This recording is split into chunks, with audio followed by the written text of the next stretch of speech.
Ladies and gentlemen, we are broadcasting worldwide. Thank you so much for joining us already. Thursday, the 23rd day of January 2014. Hard to believe that. And I am a bit under the weather today. My allergies have gotten a lot better over the years, drinking more water and taking supplements. But all this wind blowing in, I'm extremely hammered by it. But I will engage in the transmission nonetheless, but I'm a little bit dingy, as they say.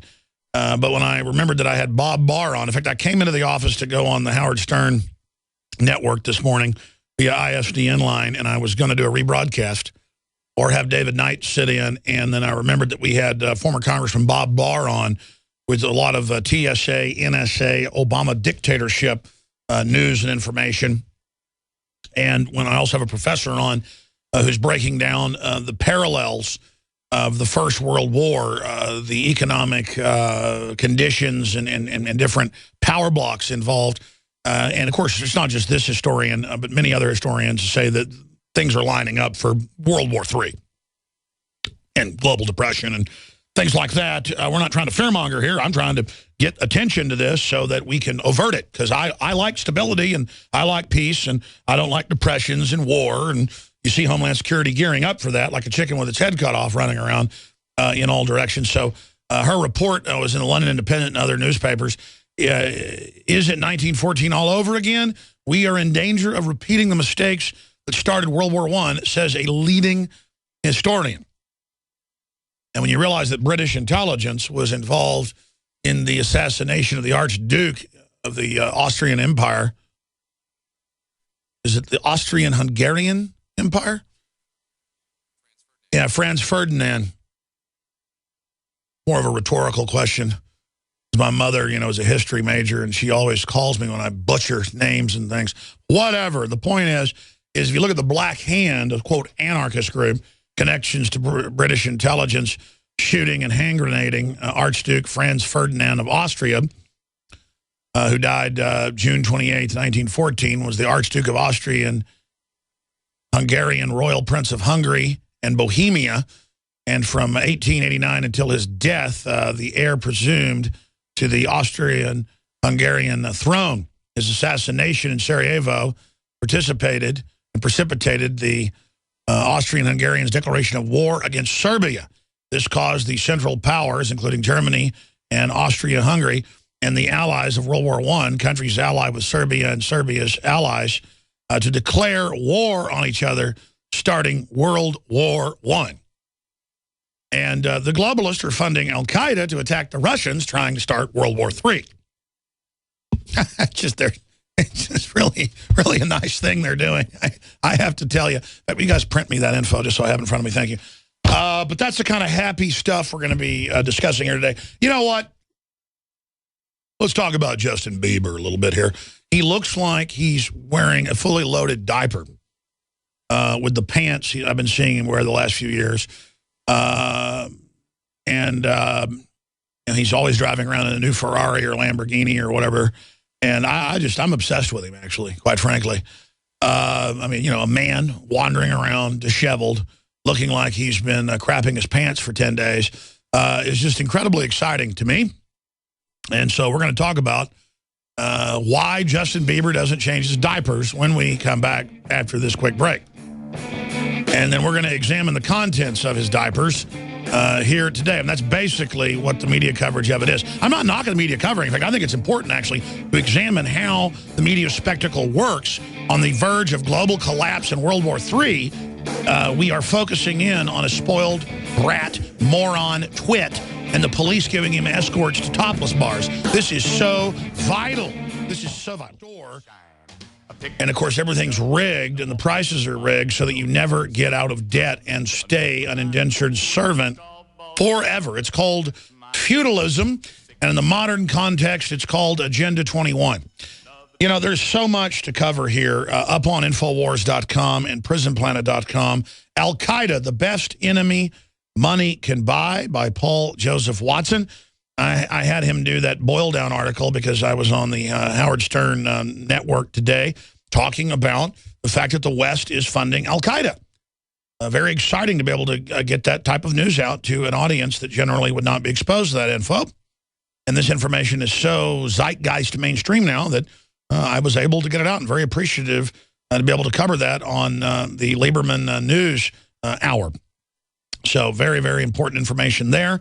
Continuing, Al-Qaeda, the best enemy money can buy. I'm going to go over some of that. Davos, globalists have basically kicked the Ukrainian prime minister to the curb as violence rages in Kiev. So he has been snubbed now or canceled. Continuing, Major League Baseball prepares new DHS screening measures at all ballparks, but the Muslim Brotherhood, of course, is allowed to come into the country and fly all around the nation without screening because they're actually listed as a terror group and funding Al-Qaeda. But it's okay, though, and they call for killing U.S. troops all over the Middle East. But they're not a threat. Your child is, as bin Laden, again, might be hiding in their trousers or in your wife's brassiere. Harvard professor warns of devastating China-Japan war. We're going to be breaking down that very important article and tying it into the professor that's joining us, saying that there's serious parallels to the start of other world wars right now. And, of course, that's what pretty much all professors of history are saying of a more modern history and 20th century history are saying red level crisis, red level. But, again, ladies and gentlemen, right now the media is focused in on Justin Bieber's, well, not his diaper pants, which we have a photo of. If you just search the term Justin Bieber diaper pants. No, the news is his DWI. And you can go up to places like drudgereport.com and see his Disney photo-style mugshot. And, I mean, he's smoking weed all day, charged with resisting arrest. What the bleep are you doing? Because he reportedly paid off the police to be his escort around Miami. Had police escort to strip club. But the good news is that Gallup poll reports 2/3 say federal government too big, too powerful. And, of course, they know you know that, so they're gearing up with Homeland Security to crush anybody that tries to stop their criminal takeover. Obama wants debt ceiling increased again in February. And remember, he said increasing the debt does not increase the debt. You can keep your doctor, and there will be no attempts to restrict any guns, not your handgun, not your rifle, not your shotgun. That's a firm pledge. That's very funny, actually. So we're going to be breaking down a lot of other information. Also, IRS, the New York Times reports on it, is targeting conservative group in Hollywood. And this is a very, very important article because when you go over it, I have been given unique perspectives into Hollywood that I don't think really most talk show hosts would ever have. In fact, I don't know of any talk show host on radio who actually, for whatever reason, have fallen into Hollywood in the entertainment industry the way I have. I never tried to go Hollywood. I never went Hollywood. But I have seen it from a bunch of different angles, whether it's Gary Busey or Charlie Sheen or Keanu Reeves or Woody Harrelson, the list goes on and on. Who's the Iron Man guy? I know him pretty good, but I remember his name. Robert Downey Jr., Winona Ryder. And those are people I can say their names.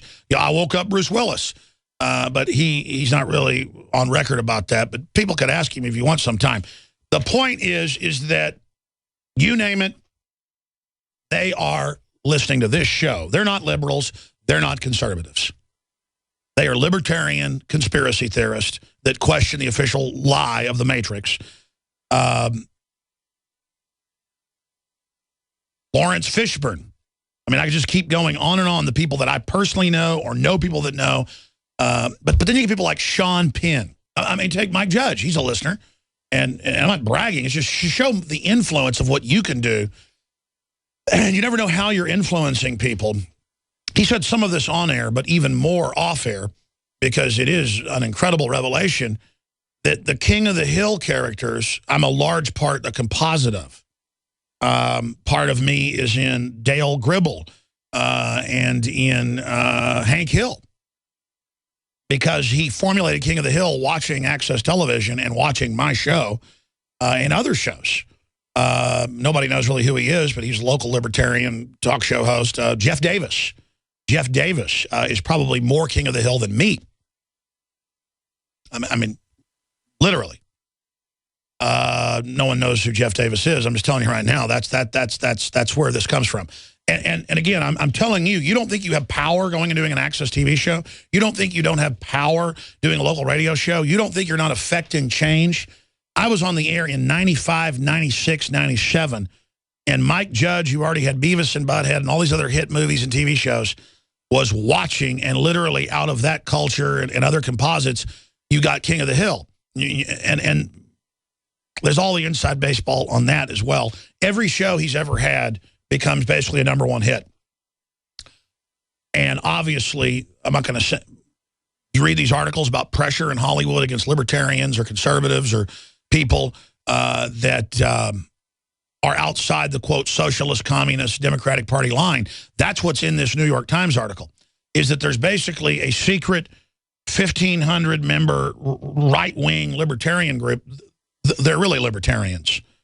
You look how Tom Selleck's career was basically axed when he was a top TV, top movie guy, just because he was pro-gun. I mean, these people sacrifice a lot. I know major illustrators and people that got a lot of their business cut just because they started criticizing Obama, even though they've been critical of Bush. In fact, I know a bunch of famous illustrators across the country who've told me, you know, off air and on air of what they went through just because they wanted to have their free speech. This is authoritarianism. And if the FBI was demonized for targeting real communists in the 50s and creating a blacklist, which is debatable, in my view, because of what a serious threat these people were, and they're romanticized by George Clooney and the rest of them. Meanwhile, they are running around literally trying to arrest and persecute and shut down pro-life groups, gun groups, Tea Party groups, listing us as terrorists. James Woods has said, because he's gone public, that he'll never work again. But he doesn't care. He's a guy that could have hit TV show after hit TV show. You know how much somebody like James Woods makes an episode on TV? $500,000 to $1 million for 2 days of work. And he gave it all up, folks, just to be able to criticize tyranny, just to be able to promote the Second Amendment, just to have his free speech. That's what you need to understand, is the reign of terror going on in Hollywood. And, I mean, everybody I talk to is like, no, there's a mafia with all the big producers and then their little coterie of minions. And then if you're not part of that, the George Clooney, Matt Damon, Sean Penn, usual suspects, you've got to literally hang out with them, kiss their butts, and give money to the Democrats, even if you're really a libertarian or conservative, or your shows don't get made, you don't get put on air, you don't get promoted. And then you've got to sit there with a team of writers, even if you're the creator of a show or whatever, and have them basically twist it and add their propaganda and their agenda into it, or you don't get on television. I mean, that's the big story about Hollywood entertainment that is exported worldwide and is this stinking cesspool cancer. Mark Cuban. I mean, this came out in the New York Times. I talked about it on air. I couldn't tell the whole story because I was told not to, and I honor my word until it came out in the New York Times. But, I mean, I've been there in the phone calls. When Mark Cuban was going to put out a film I was producing on 9/11 being a staged inside job, on over 1,000 screens. He was going to, pay at first to, get it out there. It takes a lot of money to get it distributed, and was going to then sell DVDs and Blu-ray of it. And it wasn't about the money for somebody like him. He wanted that message to get out, but he also wanted to, make money on top of it. That's how you keep funding your operation. And literally the White House called him. This is Republicans doing this, along with the rest of Hollywood, and saying, we're going to put you in jail if you make that. And he just said, I'm sorry, I'm not going to, I can't do this now. They're going to put me in, they're going to try to set me up for stock stuff that I haven't even done. It's some $800,000 trade of a guy worth billions of dollars. And I'm not going to do it. And they still tried to put him in prison. You understand that, ladies and gentlemen? You understand how evil this system is? SEC persecutes Mark Cuban for relationship with loose change. Kurt Nimmo, 2008. And then it later, again, came out in the New York Times that indeed that went on. So just to be fair, this can happen from the Republicans as well, but very rarely that I've seen it. Well, I mean, here's Lionel Chetwin threatened me in a bathroom when he was the head of President Bush's media commission. And they didn't ever try to bring any true patriot messages to TV. The Republicans are like a placeholder for the Democrats to people, so folks think there's an opposition.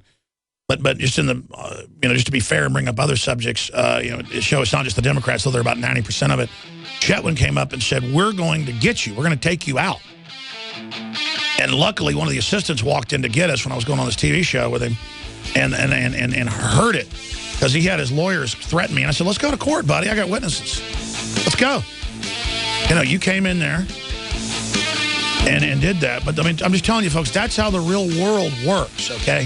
So stop being naive. We'll be right back. By the way, I should talk more about Hollywood. I should make films about this. I should do more reports about it. Because it is literally a mass mental illness out there where so many people really believe they're not going to live and not be successful until they are embraced by Hollywood as a cinematographer, as a writer, as an actor or an actress. And you sit there and you explain to people, listen, I've been to the top of the mountain. I've seen what's there. Unbelievable. Again, 80% of what I've seen is off record. I can't even tell you. But I've been to the big parties. I've seen it. These people are literally in living hell. There's a reason they all moved to Austin, Texas, or they all moved to Wyoming. There's a reason Robert Plant lives, down off Congress in Austin, Texas. I'm not going to say where. I cannot believe where he lives. It is unbelievable. It's the strangest thing. You wouldn't believe it. Anyways, the whole point is, I've got to tell you guys all. Well, I shouldn't even tell you. Anyway, I just couldn't believe it. Anyways, the point is that I'm not sitting here talking about all this to impress people. I'm talking about it because we've won, folks. The mainline conservatives are waking up to the fact that it's all a artificial, plastic, synthetic BS machine. And the Democrats are waking up that the Democratic Party and all that fake liberalism is not liberalism. They're discovering Thomas Jefferson. They're discovering Magna Carta. They're discovering individual liberty. I mean, the fires are really getting lit here. The brush fires in the minds of humans. And that's my mission, is to ignite human liberty. And you can judge a tree by its fruits. Notice how I'm under unmitigated attack from all angles. I love it. It means, just like when my grandfather was flying out of North Africa over Italy, they would fly into the flak clouds to bomb the industrial centers because they had to take out that military capacity, and they would fly into the flak. That means when I'm taking attacks, if I'm not being attacked, I'm not doing my job. If I need to go into the enemy, I need to attack the enemy in a frontal assault to break people out of their trance, and that's what you need to do. And so when I tell you all this Hollywood stuff that I hardly ever even get into, I do it because I see an article about a 1,500 secret member conservative group, which, by the way, I've had multiple overtures to join this group. Would you like to join a secret conservative libertarian secret society with reporters and Hollywood people? And I'm like, no, I don't want to be part of any secret group because then I will be tarred with whatever the members of the secret group do by being part of some secret group. But the fact is that you've got like underground Christians or something in Rome. It's in the New York Times today. That's why I'm getting into all this. You have 1,500 secret group now with the IRS basically coming after them and not letting them be tax exempt as they try to, come out of the closet. I mean, where is the tolerance in this country that conservatives and libertarians in Hollywood cannot come out of the closet? I'll tell you why they can't come out of the closet, folks, because they're the majority. I've been there. I've seen it. Unless you're talking about Sean Penn or Josh Brolin. And I'm not trying to be mean. It's like I've met these people, known them, talked to them on the phone, and then you run into them again, and they just treat you like you don't even exist. And that's not why I dislike them. It's because I know people that know them really good, and everybody talks about how intellectual and how smart they are, and they're not that smart. And they know, though, this is what you do to be successful in Hollywood. Yeah, it's like Alec Baldwin constantly saying, kill this conservative, kill this libertarian, kill this person, kill this person's children, and they don't get in trouble. If I said kill someone's children, go to his house, kill their children, he said that repeatedly about members of Congress. Go to their house, kill their wife and children. That's a call to action, folks. If I said on air, go to somebody's house, kill their children, somebody probably would do it. That's not free speech. That's calling for murder. That's calling for saying, go attack the Capitol, hypothetically. I'm not saying that. They'll probably cut it out of context, Rachel Maddow, and do that. The whole point is, Alex said, attack the Capitol. No, I didn't, you witch. I didn't say giant wasp live under the UN building. I didn't say Obama sent that tornado, you lying freak. That's why you don't have any viewers, witch. You and Janet Reno ought to clone yourselves. Guess you already did. Anyways, the point is I'm going to finish this when we come back and get into all the geopolitical news. There's so much coming up. We got former Congressman Bob Barr on the NSA, TSA, and breaking intel on that front. Stay with us. And the reason we came in with that song, ladies and gentlemen, is there is a revolution happening. A revolution of tyranny, a revolution of evil and hate, but also a revolution of good at the same time. For every action, there's an opposite and equal reaction. As I love to quote, because it's so true to understand this. Evil is not the only power in the universe. And its great power is convincing good that good has no power. And really, that's a huge thought beyond an epiphany, because I already knew it. It's a great discovered truth that has not been promoted, that's not been talked about, because for most people, Hollywood, entertainment, what sets the cultural mores, what dominates the thought process, I mean, that is the essence of a culture. And it is a weaponized, criminally directed mafia. I mean, you think you've seen The Sopranos, folks. You ought to actually be in these Hollywood meetings with these top lawyers and owners and producers. I mean, these guys are literally beyond the Godfather. All of them. Big, old, mean men smoking cigarettes and cigars when they're like 80 years old, going, bleh, bleh. And literally, if you don't start like yelling back at them and telling them, I've sat there and like said, hey, a Texas saying, be careful, drive safe. The guy went, are you threatening me? And he was just totally freaked out. And I was like, no, I'm really serious. And they're like, well, maybe we'll do that deal. Just don't threaten me. And, paranoid, out of their minds. Because everyone else just grovels to them. And all these women out there, particularly, and men, who really think if they could ever get to Hollywood, it's like a bug zapper for women. And they just fly in, means like bzz, bzz, bzz, bzz, bzz. Turning them into hookers, turning them into prostitutes, turning them into, just a system to literally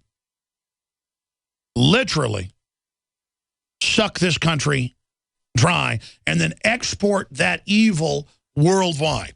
And I am investigating it more and more and realizing how this spiritual sickness is being deployed against humanity. They make a documentary about it. I really am intrigued by the mind control machine. Not just the messages that are in it, but how they control the stable of actors, writers, directors, and then how they deploy that.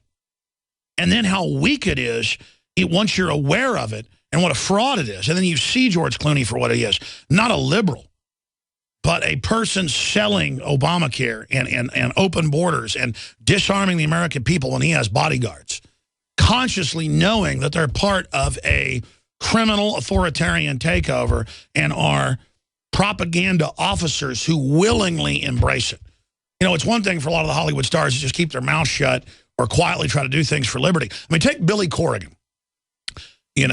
40, 50 million records sold, international star, documentaries, films, whole nine yards. Do you know how much courage it takes for him? Like, I need to call him up. We exchange texts sometimes and talk every once in a while. For him to have come on my show those times and to speak out against the government and to speak out about Obama being a fraud, and not saying Republicans are good. He was saying the whole thing's a fraud. I mean, do you understand what happens when people do stuff like that? Do you know? That's why I don't admire Billy Corrigan, even though I'm a fan of a lot of his music, because he's just some famous guy. He's a really nice person. He's a really deep person. He's a really smart person. He's a very genteel person. And he sees past my ogre likeness and understands that I love beauty and love goodness and love life and creation. And so we resonate on that level. But I mean, do you know what the type of heat people get just to come on a show that the establishment doesn't want and talk about the weather? They don't like that. That's what That's what the talking points of the White House, the secretive White House, directed into Media Matters every week with weekly meetings as their front. Sure, the site has no visitors, but it's a talking point memo from the White House to see what they think, to see what they say, to see who they don't like. And when you look at things like Media Matters and groups like that, they're there telling Republicans what they can and can't think. And oh my gosh, Rand Paul, don't promote him. No, Ted Cruz, he's a loser. He's a failure when he's exploding and totally successful by challenging the fraud, by calling it out. So they're trying to set reality. They're trying to dictate reality. They are trying to literally create walls in our minds like we're children and telling us Santa Claus is real. That Obamacare cuts your prices down to a phone bill, and you can keep your doctor. And I mean, just as they shut down our power plants, as they ship our jobs overseas, cold-bloodedly parading around. Oh, that's the high and mighty Obama, the man that loves us. That's the high and mighty Obama, the guy that cares about the children. It's all just a joke. Do you understand how evil Michael Moore is and how evil George Clooney is? Do you realize how fraudulent they are as they do this great evil and then tell us they're high and mighty and they have the moral authority and we've got to do what they say? That is the ultimate form of slavery, as they race pimp and create division and try to turn women against men as if men are a bad thing and it's the fault of men that women aren't empowered, so that women are entitled and at war with men and their children instead of at war against the outside elements that are trying to bring down the family. And then men are these arrested development little boys watching simulated combat all day on television and playing video games all day. And so, of course, the women detest it. They want men. They want red-blooded men with guts and big hearts and who are leaders. Of course, women don't even know what they want because no one ever told them. No one ever showed them real role models. From day one, everything's just screw up children, so they have screwed up lives. You think about evil, folks. You think about jacking with the hard wiring of a beautiful species. Bunch of filth, bunch of garbage, bunch of trash enemies. And I see you, you little chicken-necked enemies. Your spirits are about a centimeter high. Your shadow's taller than your soul. And as you go on down that road, you know where you're going. Shadow's taller than your soul. You understand that? You know what that means, don't you? Because I see you, and you need to know that judgment is coming down on all of you. You think you're going to commit these crimes against humanity and not be brought low and not be cut down? You're already cut down. It's why you're so miserable. It's why you're so weak. And it's why you're spiritually shuttered and blind. And the darkness just gets darker and colder by the minute. Because the truth is about hell, it's not hot, it's cold. And you know that coldness now, don't you? You know of what I speak. You know the dark flame you worship. You know you kneel at the altar of death because you're afraid of it. You're cowards from the beginning, so you joined with the evil, believing that it would give you power and give you knowledge. All it did was give you knowledge of evil. You think you're masters of evil? You are slaves of evil. Now, a lot of news, obviously, to cover here today. Let me just try to read some of these headlines. It's this: the dam is breaking, and that's why they're going to start wars and implode the economy and do everything else, because Hollywood is falling, Los Angeles is falling. On record, the mayor's declared an emergency. And the mass hypnotism, the mass imprinting. If you're there when baby ducks are born, my dad was. I forget the whole story. I think one of the wild ducks got run over in the road, flew into something. I forget. My dad had these duck eggs. Tells the story. And so when they hatched out, the ducks thought that he was their mama. They imprinted on him. And then generations of, I think they were whispering ducks, they said, until there were hundreds of them. And then they actually loaded them up and shipped them off to a big lake nearby. But then the ducks, some of them actually came back. The ducks would follow my dad around, and then the parents taught them that he was the leader of the ducks. And then finally, there was like 100 of them or something. There was duck crap everywhere. They had to get rid of the ducks. They didn't kill them, though. But they shipped them to a nearby lake. But see, that's okay if a duck imprints on a nice person. Our women, especially, are imprinting on television and those messages. They are imprinting on the state as their father. They are imprinting on their father as an enemy. The media is selling them that directive. And so they're literally being led like moths. They're literally being led like moths to the flame, to the bug zapper. And you cannot get these people out of their trances. I mean, I've tried. And it's just like, no, if I could just be an actress, if I could just be a singer, if I could just be a rock star, if I could just be a... And the con games and all the little sub-acting schools and music schools and all of this. If you want music for the love of it, that's great. Or if you want to, you know, be an actor because you really are into it, go do it at the local theater and enjoy it and have passion. And then you might be successful, actually. But everyone just trying to be successful, that's why you're not successful. And there's limited slots in the Hollywood system and in the news system. There's dwindling spots. Look at CNN just laid off 40 more journalists or propagandists. And so people scrabble looking for fulfillment. You're not going to get it from Madison Avenue spin machines. You're not going to get it from that culture of death. And then I tell these people that are trying to break into the media or trying to break into entertainment, I go, listen, go out and do your own YouTube show. Go out and do your own local podcast. Go out and be passionate. Put the information out. And if you really are doing it for the right reason, you will become somewhat successful, maybe incredibly successful. And my gut has always been trying to promote that idea to get more people involved in media. And then so many people, in fact, I would say, I don't know, maybe 70% of protégés and people that I've launched and helped then get into the Cass Sunstein model of cognitive infiltration, not consciously, but then because they're not instantly super successful or aren't as successful as I am, they believe in some primitive thing like the head chimpanzee. You know, they want to bash its brains out so they'll be the head chimpanzee sitting up on the rock with the female chimpanzees picking, you know, mites and ticks off of you. That's not how the universe works and not how this world system works. It's you build systems. The pie is unlimited. You don't tear something down to become successful. But I just see how dumb and addled and uninformed people are. Because the world's taught them and their parents have taught them, because we're multi-generations into television culture, betrayal is how you have power. They've taught them selling someone out is how you get power, lying about someone and saying they're immoral and they're not good and they're not upstanding, because then that makes you feel better about yourself. This is all part of this sick artificial culture. But I mean, people, the only way to be successful now is, and people figured this out, is to go out and create your own films and then put them out for free.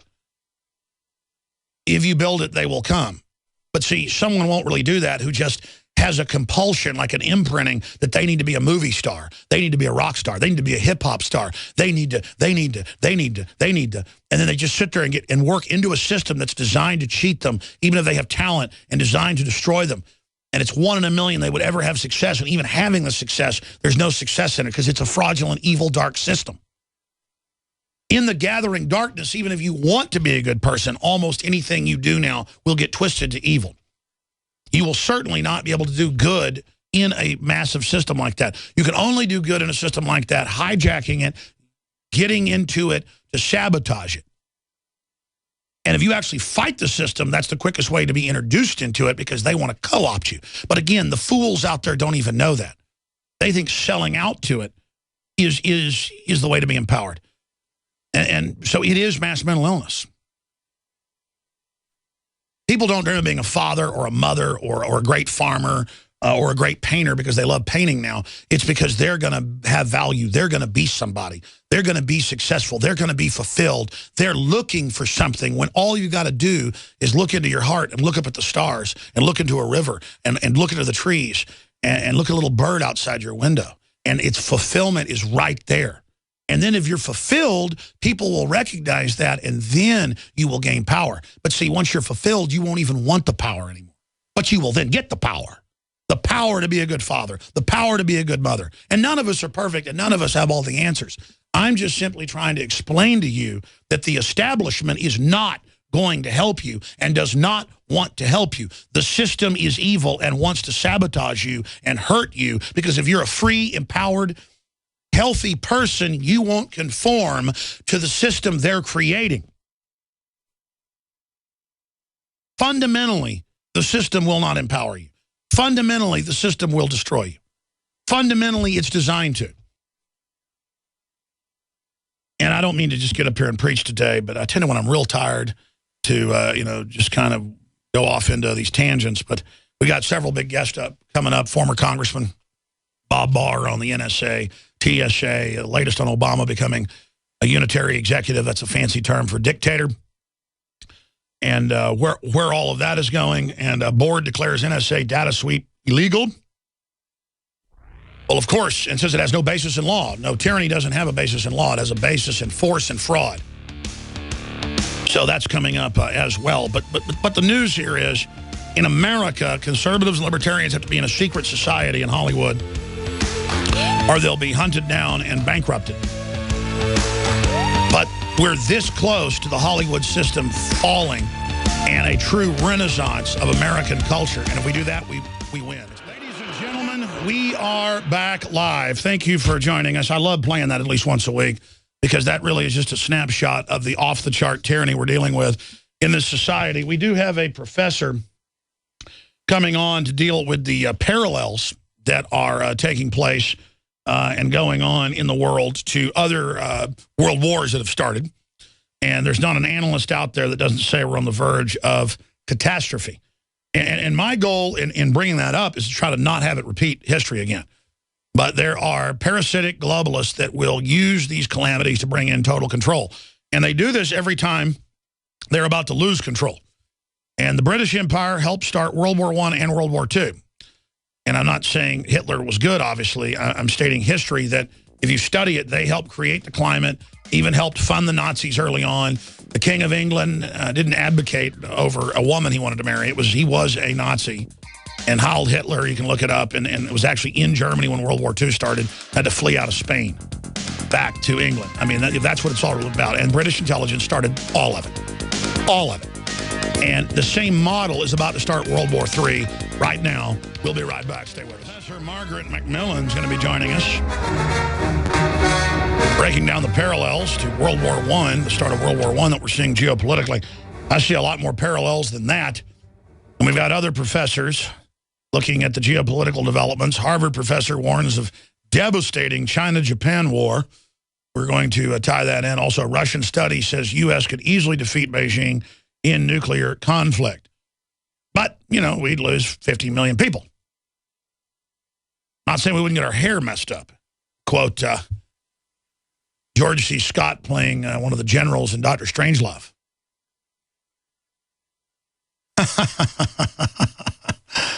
Oh, man, the madness of this situation, the absolute madness of what's going on in society right now is just crazy. I got an idea. How about we just not have a nuclear war? That makes sense, because they have all these underground bases, and the United States has spent more money than all other countries combined, not just on so-called defense, that's offense, for the globalist army, but also in the final equation to protect themselves. And I guess they don't care about Fukushima and leaking reactors, because that's going to be nothing, I guess, from the fallout of a huge nuclear war. And I guess they think it's survivable. And most analysts, and we've covered these articles, had them on, you can just search it, believe that we're in greater danger of a nuclear war right now than we were in 1960, 1961, 1962, during the whole Cuban Missile Crisis, run up, during, and after, when the United States was covertly putting nuclear weapons in Turkey, so the Russians would put them in Cuba. And again, it isn't like I'm saying the U.S. was the bad guy there. It's all establishments. It's the Russians were definitely the bad guys then. But the U.S. elite a large section of it actually put the Bolsheviks into power and used that as a big army to take over the world, while then building up another empire that they control with another hand in the name of resisting that other empire. They both built themselves up. It's almost like the arch, how you take two pillars and lean them together, and then they support each other. And that's how you can take two tyrannies. Or if you create a tyranny, you can then create a system to respond to it. For every action, there's an equal and opposite reaction. You know that's going to happen. And then you can steer and ride that new beast. And that's what Al-Qaeda is a prime enzyme that is used for these different equations, political, geopolitical equations. It's more of an art form to be able to guide crises and destabilize areas while at the same time taking domestic liberties. And I know I beat that dead horse to death, but you know the point is that it's starting to come out. It's starting to happen. And you know the public is basically mesmerized to the point of they don't even know that plants need water to live. They think they need Brawndo because that's got what plants crave, electrolytes. And, of course, I'm being sarcastic there with a Mike Judgian quote from Idiocracy, but that's pretty much what it comes down to. Like humans are now, more than ever, they will change the subject to something else and then never move on to the larger issue. Dealing with people is just frustrating, to say the least, sometimes, as we all know, to try to communicate ideas to people that do not want to receive the idea and do not want. It's almost like thinking is seen as a labor when it's actually very enjoyable. That's what I'm getting at. I mean, thinking about balancing your checkbook is not fun. Thinking about, finding out if you have termites in your house isn't fun. But thinking about how the world works and your position in it and looking forward into the future and backwards into the past is the essence of being human. And communicating with future generations and loving them is the secret to unequivocal, true immortality. Ladies and gentlemen, if you go up to Infowars.com, we've got the headline, Harvard professor warns of devastating China-Japan war. Russian study says U.S. could easily defeat Beijing in nuclear conflict, as the president of China and others in the last month have said prepare for all-out, multi-theater, conventional war and nuclear war with the United States. And, of course, they said last week in the People's Daily and other state-run media that they are going to invade Philippine Islands that they claim really belong to China, that Japan took, and that they're also going to take other disputed islands by Japan. And if that happens, there will be war. Now, I understand Justin Bieber's in the news. He got a DWI. And that's very important as well. But we're not going to be talking about that. I already talked about entertainment industry and the mass mental illness of it and people being distracted, fiddling while Rome burns. But we are joined for the next 25 minutes by Professor Margaret Macmillan from Oxford. I'm going to be out at Oxford in the middle of March doing a keynote speech. I look forward to doing that. I always wanted to go to Oxford. Honored to do that. And she has margaretmacmillan.com. She's a prestigious professor and is the 5th warden of St. Anthony's College. In 2007, she was educated at the University of Toronto College and Oxford University. She is a fellow of the Royal Society of Literature and a senior fellow at Massey College, University of Toronto. And I'm not going to go over on the boards of Mosaic Institute, Reuters Institute for the Study of Journalism, and the editorial boards of international history and First World War Study. She's an expert on the World War, First World War. Professors' publications include Women of the Raja and well as Peacemakers, the Paris Conference in 1919, and its attempt to make peace, for which she won many awards. I'm not going to go over the rest of her letters and all the work she's done. Her most recent book is The War That Ended Peace, How Europe's Abandoned Peace from the First World War. I guess that goes into Versailles. I haven't read it. She comments frequently in the media, and she joins us now, margaretmacmillan.com. Thank you so much for coming on, Professor. And I want to get into the report I saw at the London Independent. Is it 1914 all over again? We are in danger of repeating the mistakes that started World War I, says a leading historian. So thanks for coming on and tell us about the parallels and your concern. Well, there's some things that concern me. I mean, I don't think history ever repeats itself. I think we get similarities, but the conditions are so different. I mean, the 21st century is very different from 100 years ago. But I think what is concerning is we seem to have nationalist rivalries between countries. You have a rivalry developing, as you were mentioning earlier on, in the South China Seas, which has the potential for sparking off further tensions and conflicts. You have international ideologies. In the years before 1914, they were international ideologies of anarchists, for example.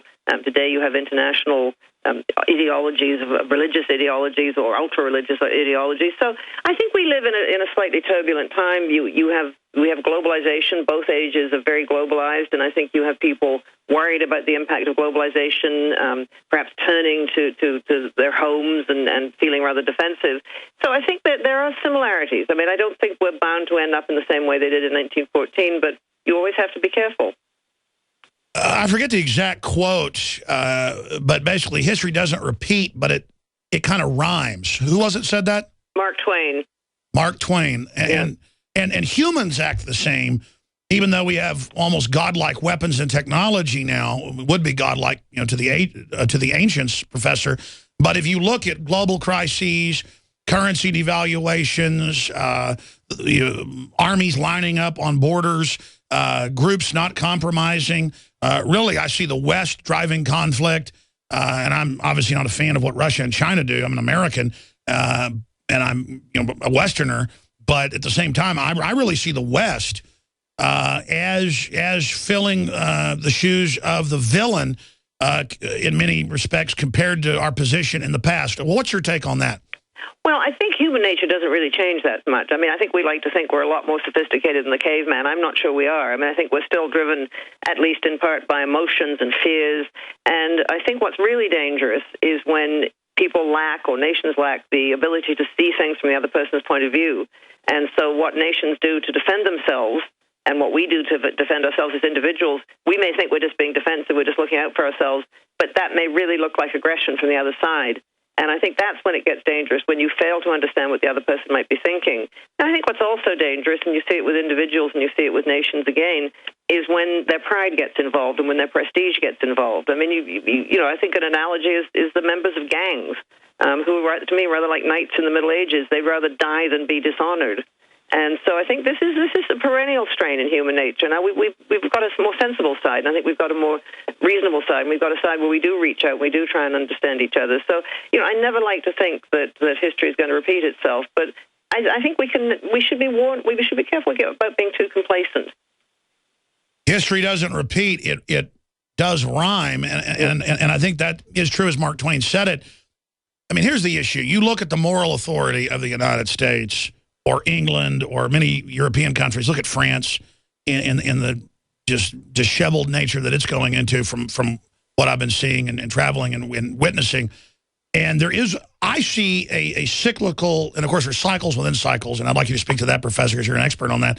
I do see us going into a very sick bottom of the cycle. All the same indicators, the decadence, the debt, the corruption, the almost laissez-faire attitude of dictatorial government and corporations, the power grabbing. And as the establishment senses that, it makes basically everyone become even more feverish, including myself, adding to almost the same electrical hysteria that you see in mass movements of almost like, rats overpopulated in the sewers killing each other. I mean, I'm just kind of throwing a gestalt out there. What's your take on what I'm saying? Well, it's a pretty gloomy picture you have, and I hope it's not all true. But, I think there are things we need to look out for in our own societies. I mean, I don't worry about government debt so much, because government debt, if it's going into building infrastructure, I think is actually positively a good thing, just like we borrow to buy houses through mortgages. But what I do think is worrying, and I think it's affecting a lot of Western societies, is the growing gap between the very rich and the very poor, and the way the middle class is getting squeezed out. And that isn't good for society. It leads to tensions. It leads to a lack of links between the different groups in societies. And I think you don't want a society in which a very few people at the top control a great deal of the resources of that society and are able to live in a way which insulates them from the problems of society, because it means they're probably going to have less understanding and less empathy for those who are less fortunate than themselves. Separately, what other historical trends are you seeing? And then flesh out, if you can, some of the parallels that they were reporting on that you've seen, I guess, would it be geopolitically, parallels with 1914 and 2014? Well, one that a lot of people have talked about, including me, and I don't know if we're right. The thing about talking about the present is you're usually much too close to it to get a very good view of it. But it seems to me you do have tensions in the world internationally now, because you have what had been a dominant power no longer as dominant as it was. It doesn't mean it's that much weaker, but it's no longer quite as dominant as it was. Before 1914, that was the British Empire, which was the world's biggest empire the world has ever seen. Hugely powerful, had the world's biggest navy, had been the world's biggest manufacturing power, but that was now being challenged. And you had a Britain and its empire that was very conscious that it was beginning to slip a bit, that it had competitors like the United States and Germany and Japan. And it seems to me today that you have the United States, which, for much of the Cold War and certainly after the Cold War was overwhelmingly the most important and powerful country in the world. It's no longer perhaps quite as powerful as it was. And that can lead to tension, because nations that feel themselves to be slipping a little bit may react in ways that aren't always predictable, and nations that sort of feel that they haven't yet got their share in the sun can be aggressive and not very tactful. I mean, Germany was not tactful before the First World War. It was sort of pushing its way into the world order and throwing its weight around. And I would say that China's not being particularly tactful today. And so it doesn't make for an easy international situation managing these shifts, often very subtle shifts in the international order. Exactly. I mean, China's not being tactful when they basically say, prepare the nuclear weapons for war with the United States. That is a brazen escalation and quite frankly, frightening.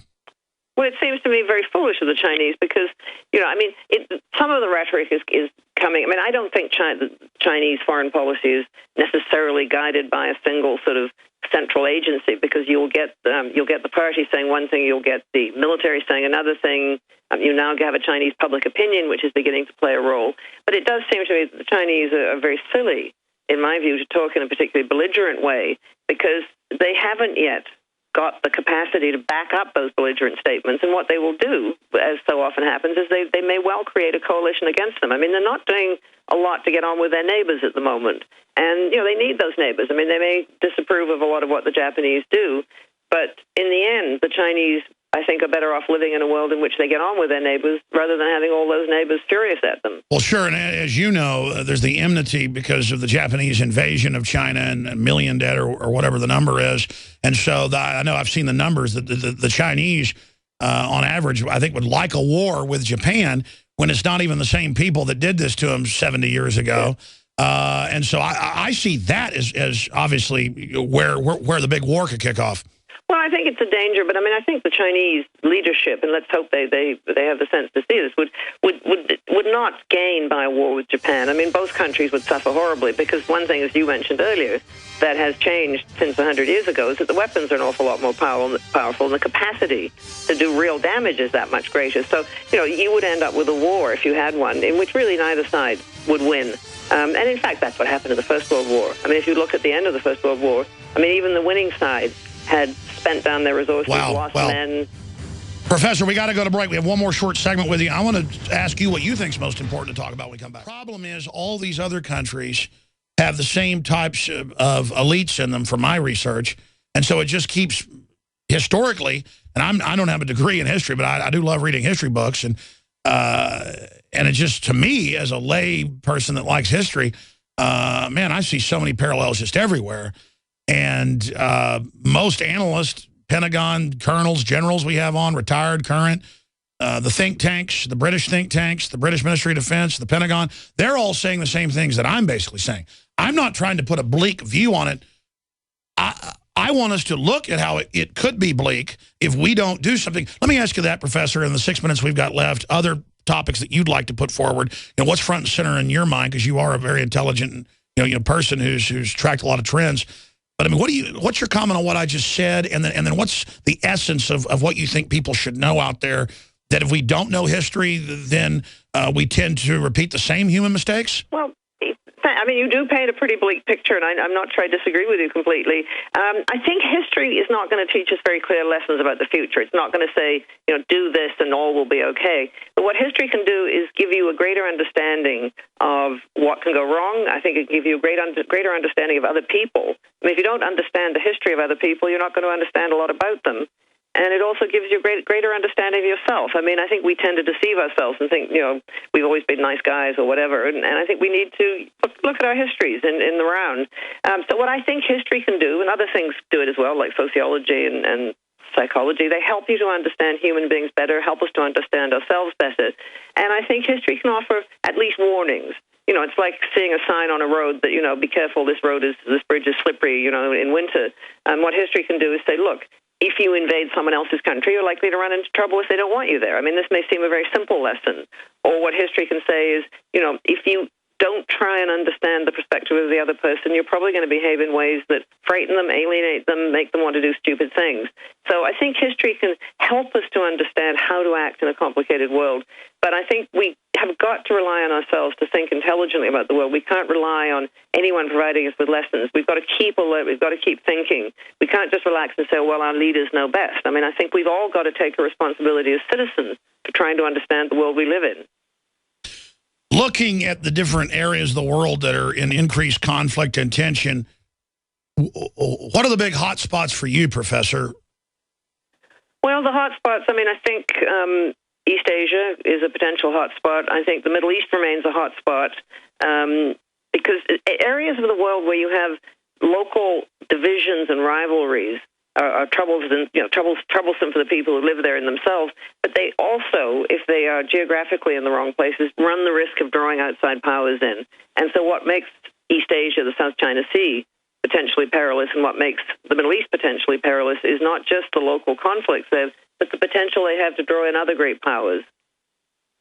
Well, I see Russia trying to reorganize itself as a great opportunity if the West would actually try to collaborate with them. But instead, they see Russia as weak, obviously, so they're sending in the destabilization forces into Kiev, in the Ukraine. Yeah.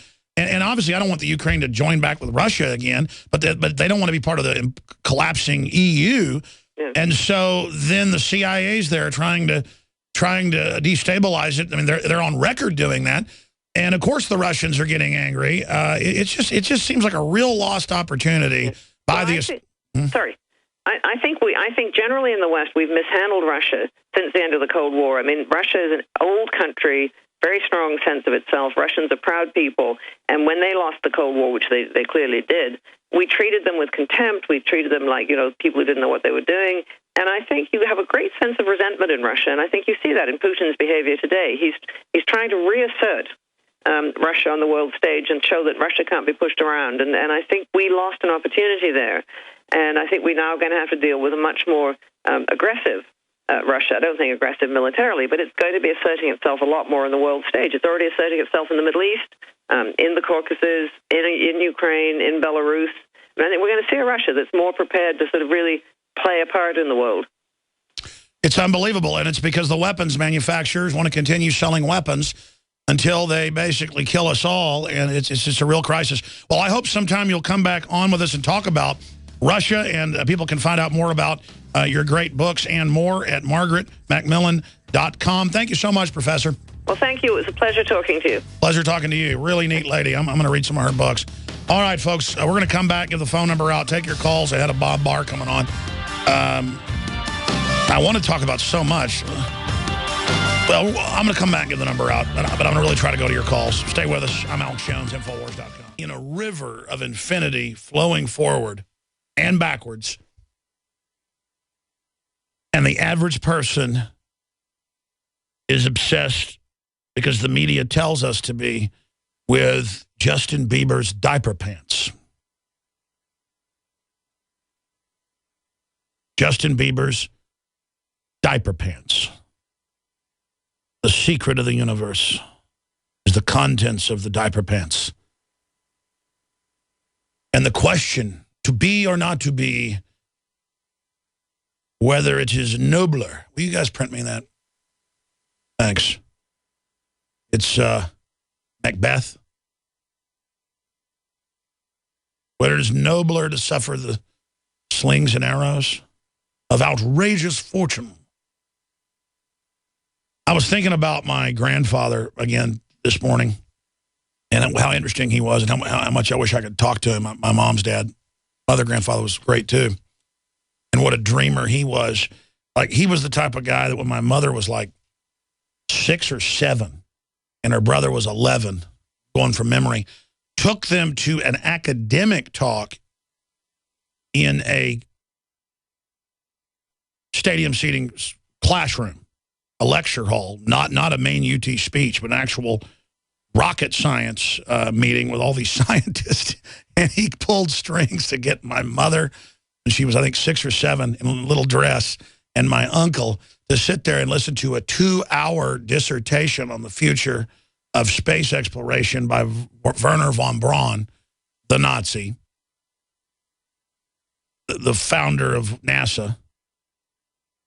And I think about kids today, they're watching My Little Pony, and their dreams are to someday meet the magic people that are on television, because those are the people, those are their friends.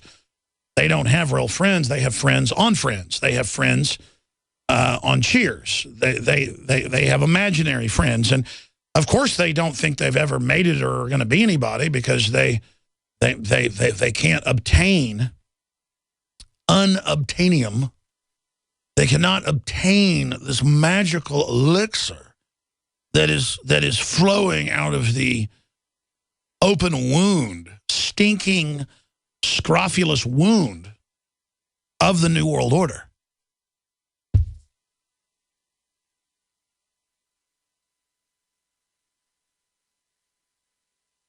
I mean, that's mind control. And I was just thinking about how people are not taught to like history. They're not taught to like anything except scum. And I think about how much of that I've not even shaken off. It's just unbelievable.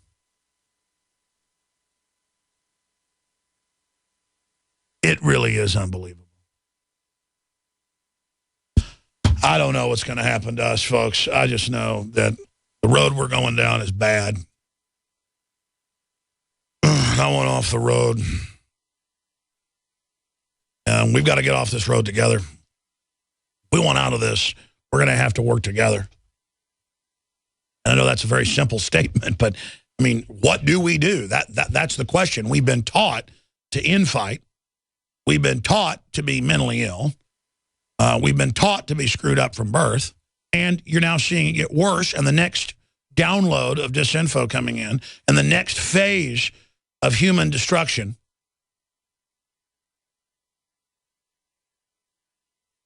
Hold on to your hats, all I can say. Here's an article yesterday I never got to from Infowars.com. In the most popular section, Utah police obtained grenade launchers, riot gear from the feds, giant armored vehicles. Even small towns with as few as 10 deputies are getting actual war wagons. And they are training, ladies and gentlemen, nationwide to take on gun owners in a collapse. And you know what that tells you? Just like Katrina, it'll be guns that cause stabilization in areas. Every study and common sense shows that. But you better bet your bottom dollar that after they've starved us out, if they go with that plan, that's one of the plans on the table, on record. If they go with a siege program, a fast siege program, not a slow siege that we're already under 1021 being deindustrialized, in this globalist deal where they claimed, oh, we'll transfer everything to China and India and the third world to bring them up so that we all have world peace, but instead they shut us down and then brought the industry there at a level so low that it actually brings those populations down even further as a plan, and then just public about it. Yeah, humans are scum. We want to make you poor. Oh, yay. I'll go to Whole Foods. They've got all the magazines there, you know, about how cool it is to be poor and how cool it is to, you know, the new hobo line of clothing.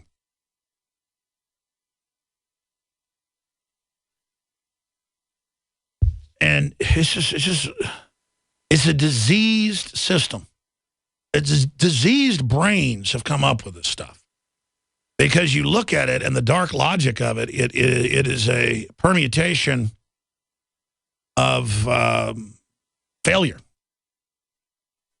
And it's a hate letter to humanity by the social engineers that they would want to swim in an ocean of betrayal and dehumanization.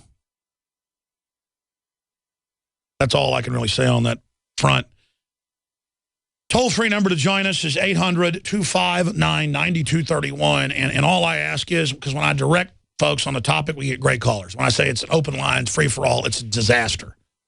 A train wreck of people that sound like they've been drinking cough syrup all day, calling into the broadcast.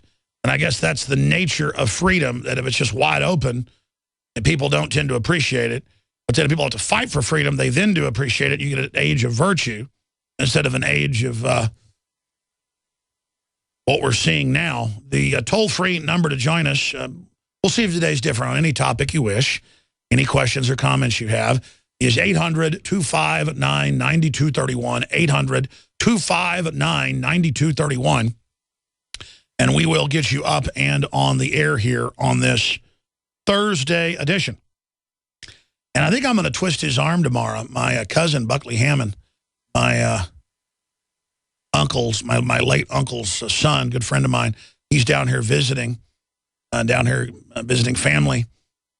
I think we're going to go see our grandmother today. That's a good idea.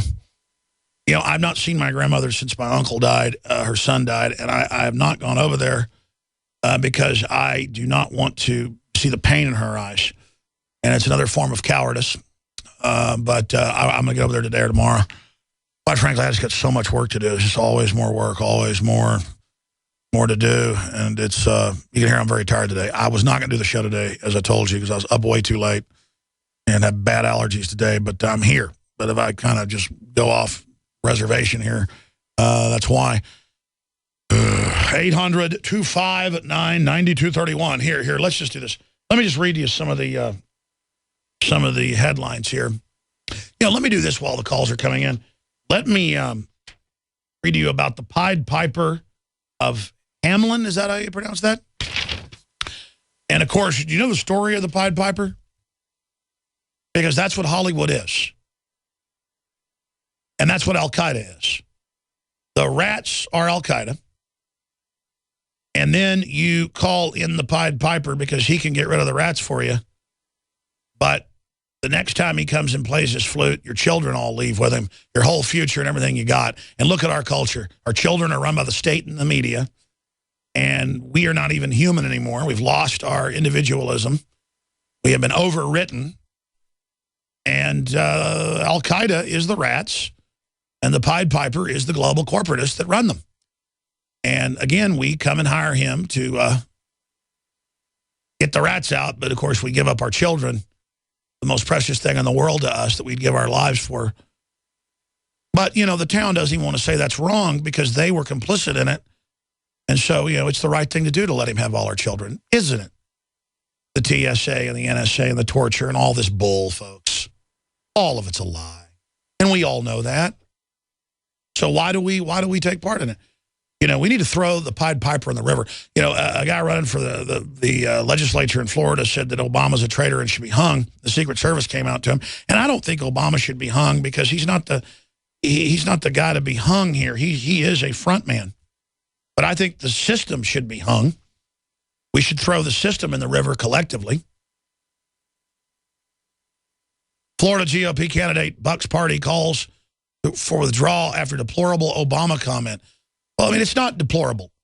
From a man who doesn't understand the full thing but has enough honor to have the courage to say, according to common law and common sense, absolutely. I mean, if justice was served through due process, you would have thousands of people swinging from the end of ropes in this country. I mean, everybody knows that. So that's why everybody's freaking out about it, like Ted Cruz calling Obama dangerous and frightening. I mean, that's true. I mean, you've got to call it what it is, but it's easy now to sit there and go, oh, this guy, he's bad. No, he's not. From his perspective, what he said is true.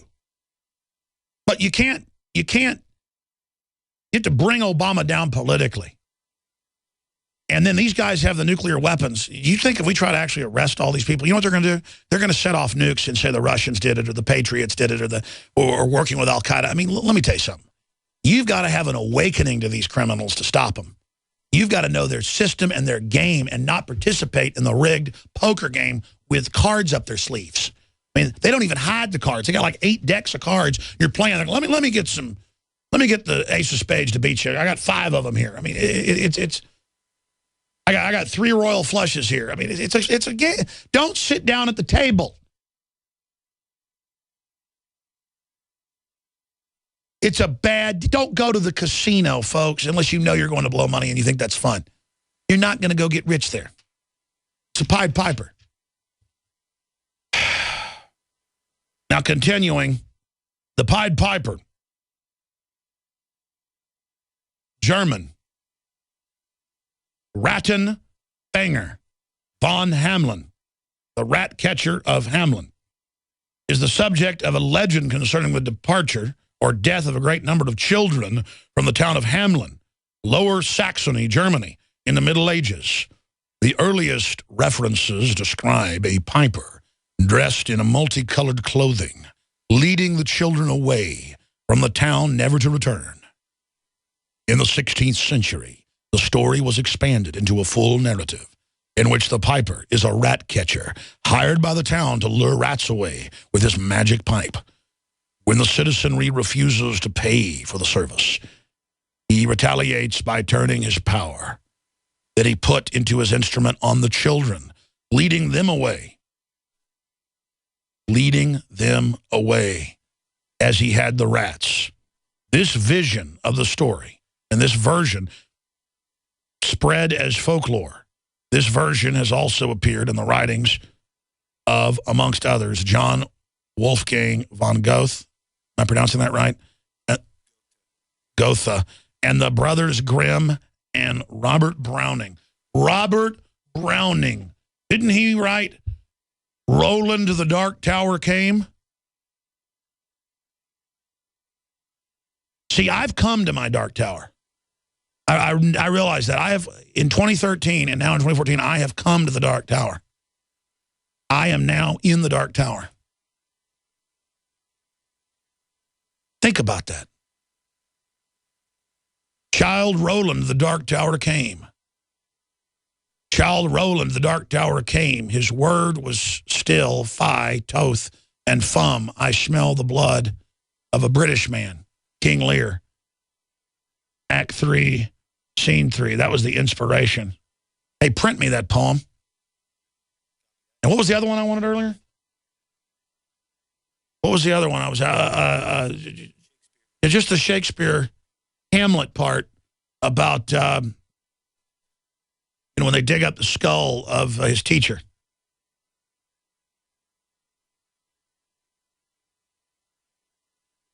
To be or not to be is the famous opening phrase of a soliloquy in the nunnery scene of William Shakespeare's play Hamlet.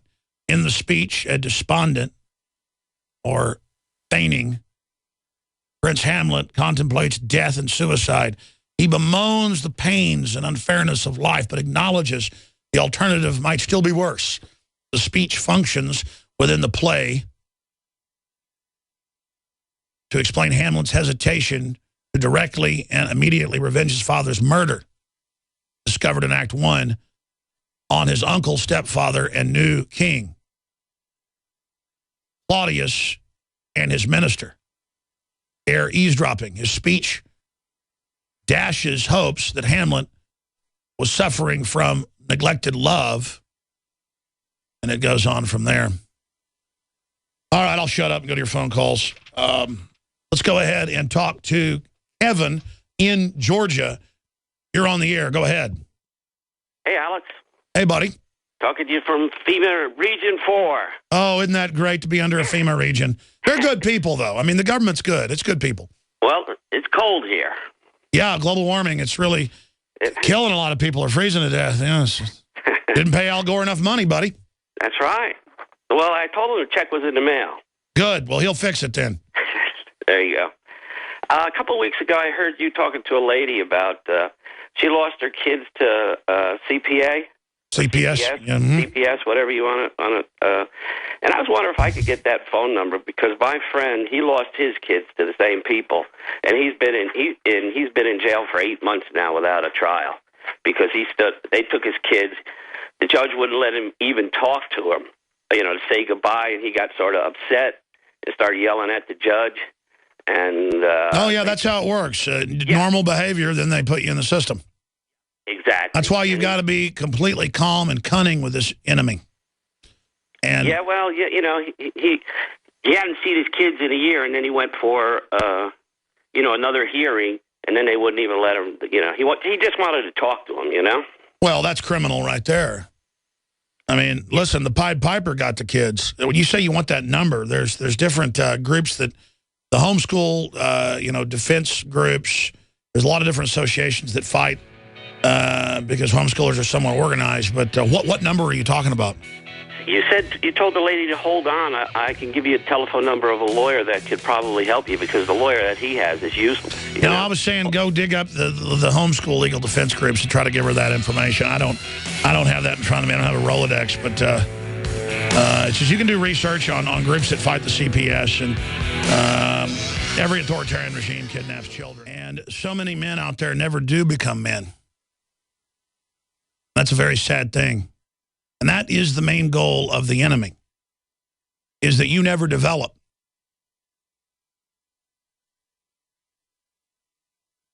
I'm going to go back to your phone calls, but I did get the Shakespeare text here.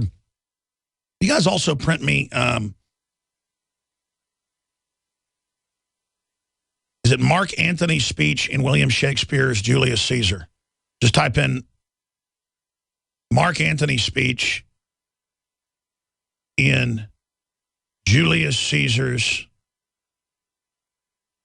Shakespeare's Julius Caesar. That's a really good speech. I love the Charlton Heston rendition of that.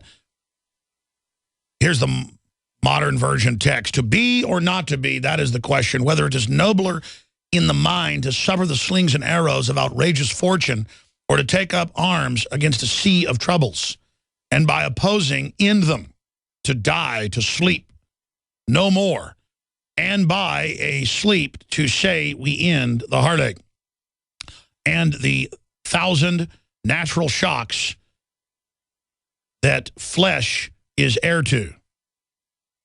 Man, that's powerful. That's everything right there. Let's go ahead and talk. Of course you want to take up arms against the sea of troubles. That is the great contest. Let's talk to Carl in Washington. You're on the air. Go ahead. Hi, Alex. Hey, buddy. Am I coming through okay? Yes, you are. Okay. I just wanted to make a couple of comments watching Adam Kokesh yesterday.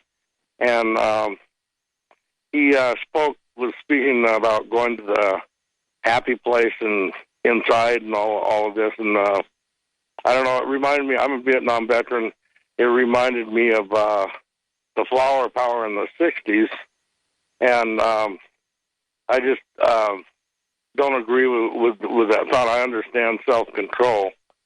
But I think there's a time, just like this lady you had on today already, I just think that there's a certain point where that's almost denial of what's going on around you. And one of the other comments I wanted to make was he was talking about how to take back the United States and by returning the power to the states. And I'm sitting here wondering what show he's watching, because I don't know what the percentage is, but there's several states I know that are almost as bad as the federal government is. I know, but you see, you want to create a multipolar power base to divide the establishment. So you want the establishment divided so you can't get a centralization, which always turns into a tyranny. You have a separation of powers. So that's the function. I mean, look at Tennessee is about to pass a bill or is looking to pass a bill that will make it illegal to give aid and comfort to the NSA. Well, you're supposed to do that. I mean, That's how you cut it off, is you say it's illegal to give power or electricity to these people. They're committing crimes. It's on record. It's criminal. Violates the law on its face. And so you turn their power off. And I'm proud of Tennessee. And Texas could be doing that as well. But we need, believe me, I hear what you're saying, brother. But I mean, what do you think we need to do then? I think I don't like what we need to do, but Hold on, I'm going to come back to you in one. They've got all these congressional boards and think tanks coming out in the news saying, our findings are it is completely illegal to have random NSA spy grids. It violates the Fourth Amendment. Our findings are you need oxygen to live. I've got those articles. Board declares NSA data sweep illegal. Fox News says program should be ended. The bulk telephone records program lacks a visible legal foundation. The board's report said, adding that it raises serious threats to privacy and civil liberties, said a board of top lawyers. Obama is a constitutional lawyer. Just as a surgeon is an expert at making you stay alive, a surgeon can also be an expert at killing you. And then making it all look like it was just a regular, happy-go-lucky procedure, all bound up in a nice little package.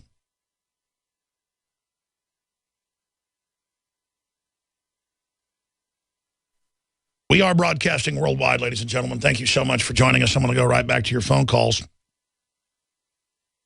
And back to the caller who was, I guess, saying we need to have violence or something. That's a very big topic. We should have a whole discussion maybe tomorrow or on the Sunday show about is there ever a time for violence against government.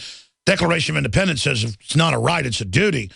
The thing is, just because we have the right to do that at this point, you have to understand they're going to manipulate that into a scenario that's going to cause a civil war.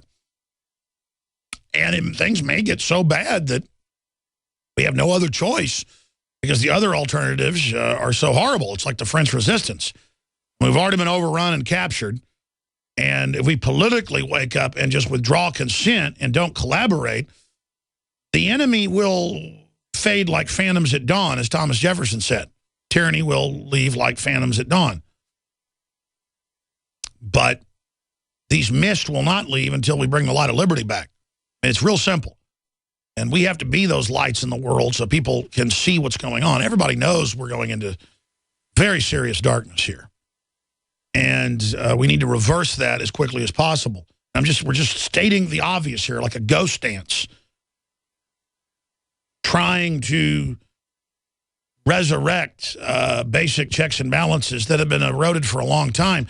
And the establishment knows that if they can convert things over to tyranny and even have a debate about it and just kind of flaunt it in our face, that they've won.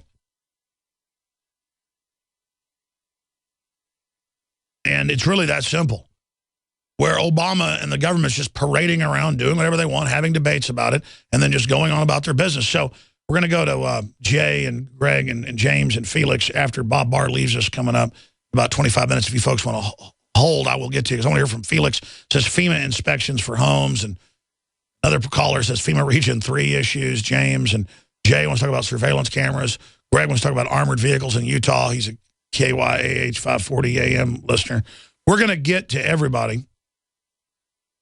But the caller, Carl, finishing up with you. So, I mean, we have 1 minute. What do you think we should do? Because the issue is any type of offensive violence will just be misdirected, and we'll just let the enemy come down on us in their time instead of letting them play out their operation where they're losing credibility and we're winning hearts and minds every day. Do you see what I'm saying?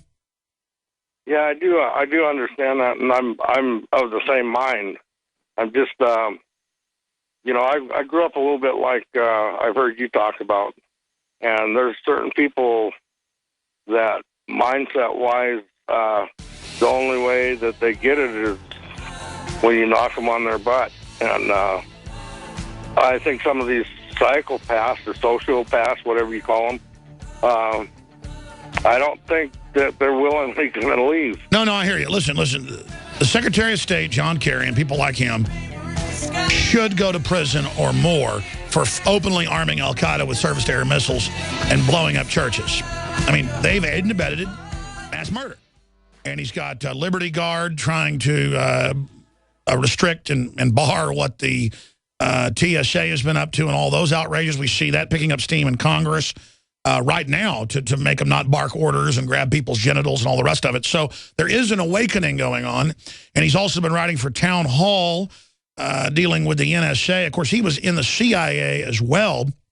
And so that gives Bob Barr a unique perspective on really the ins and outs of government and how it works. His latest article is Transparency Through a Glass Darkly. And you know, I knew that he was going to be running for Congress again, but it just like literally just hit me that he's running and we need to support him and get him in there. And people say, well, he was in the CIA, he must be bad. Ladies and gentlemen, government's all compartmentalized. And people in the military and people I know that have been in the CIA are some of the most patriotic, informed, hardworking people. It's that there's compartmentalized groups using national security covers to be able to carry out their own nefarious deeds. That's why we need transparency. And that's why he's always been a leading light in transparency. And I only raise that because it's not even really ever a controversy. I just hear, well, he says a lot of good stuff, but he's in the CIA. He's helped get a lot of good legislation passed and has helped block a lot of legislation. We don't have Ron Paul in Congress anymore. He was in Congress, got out of Congress, got back in Congress. We need to send Bob Barr back to Congress. And I didn't mean to turn this into a campaign promotion here, but it just hit me. Well, I've got Bob Barr on. I'm about to interrogate him about the NSA and all the stuff that's going on and you know, get his take on it and how to turn it around. And I'm not even going to mention he's running for Congress. So first off, sir, glad that you're throwing your hat back in the ring. I know it's a lot of work, but we really appreciate that. And tell us about the campaign and what your goals are there in Georgia. Thank you so much, Alex. It's a great pleasure and honor once again to be with you and your many listeners across the land. I was at a forum last night just outside of Atlanta, where my district is, and I was asked a question. You served in the Congress before. You were President Reagan's U.S. attorney. You have background in the CIA. You could just sort of retire and sit back and take it easy. Why are you getting back into the fray? Why are you running again for the Congress? And I said, it's simple. I love this country too much not to get back into the arena. With what I see happening, Alex, you were there. You mentioned a couple of the things just a few minutes ago that I was working on years and years ago when I was in the Congress, when we first started to learn about the abuses by NSA and the electronic surveillance, the illegal stuff going on, and what the FBI was doing through Project Carnivore and Project Echelon. And it's even worse nowadays. The reason why it's so important for you to continue to be out there to raise these issues, both yourself and your many guests, is because government is constantly and forever, our founding fathers understood this, looking for ways to increase its power at the expense of individual liberty. And if you let up, then it's just going to keep going and going and going. It's worse now than it was before, and that's why I want to step in there and make sure that I do my part with whatever years the good Lord has left for me on this earth to rein in government power. I mean, it's almost to the point. It's not to the point yet, but it's almost to the point where it's going to be irreversible, and I ain't going to sleep until I do everything I can to stop it. Just following it in the news, even though the media has been trying to ignore you or attack you both, you got a good chance of winning. What do we do to help get you into Congress for our listeners? Because it doesn't matter if people don't live in Georgia. They should be supporting you however they can. Because, I mean, absolutely, you came on this show in the late 90s and so many times, dozens of times, and it was always the NSA spying, the FBI, Carnivore. We got to pass a law. We got to ban this. We got to dismantle this. It's dangerous. Total tyranny. They're going to use it to oppress the press. They're going to use it to persecute political enemies. This is going to be the end of us. And really, even more than Ron Paul on the subject of NSA and FBI illegal surveillance, you were there because obviously you understand it more than most members of Congress who are just lawyers or just doctors. You've been inside secret operations and things. You understand the dangers. I mean, explain to us, as you've done before, why basic freedom is based in having privacy, and without privacy, you have no freedom.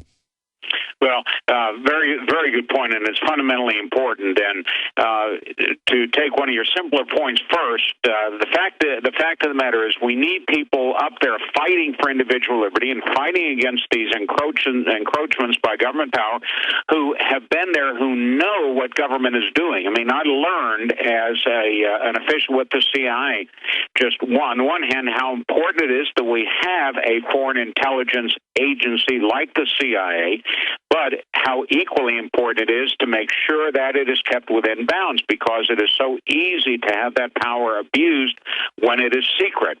Similarly, when I served as President Reagan's U.S. attorney in Atlanta, I learned how important it is certainly to have good prosecutors to uphold their laws and protect the public.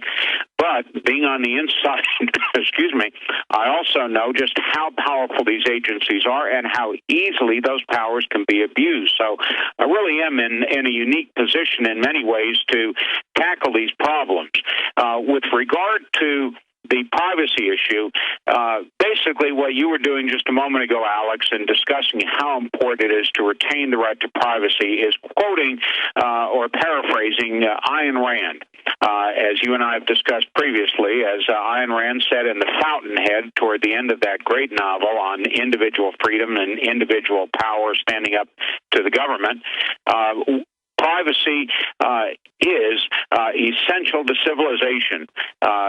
Keeping men free from other men is the essence of privacy and the essence of civilization. Without privacy, you can have no freedom. You have no civilization. You live in a communal world where everything is controlled by the community, both ideas, money, work product, and so forth.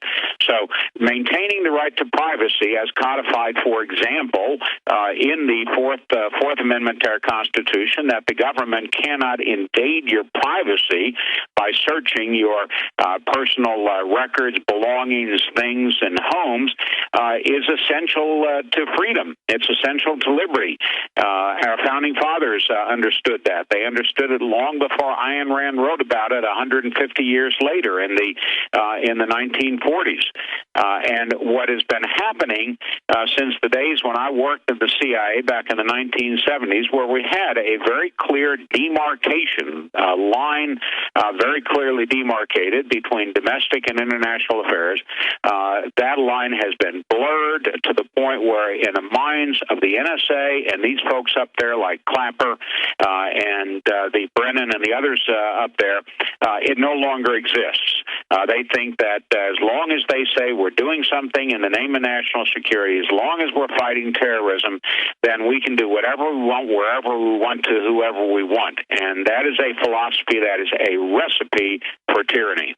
Well, it certainly is. And then look at how they've used the NSA on Fox News, the Associated Press, how they've used the IRS to persecute Tea Party pro-life groups. Now they're persecuting secret conservative Hollywood groups. I mean, this is beyond McCarthy times 10. And this is tyranny, and we need to recognize it's already here.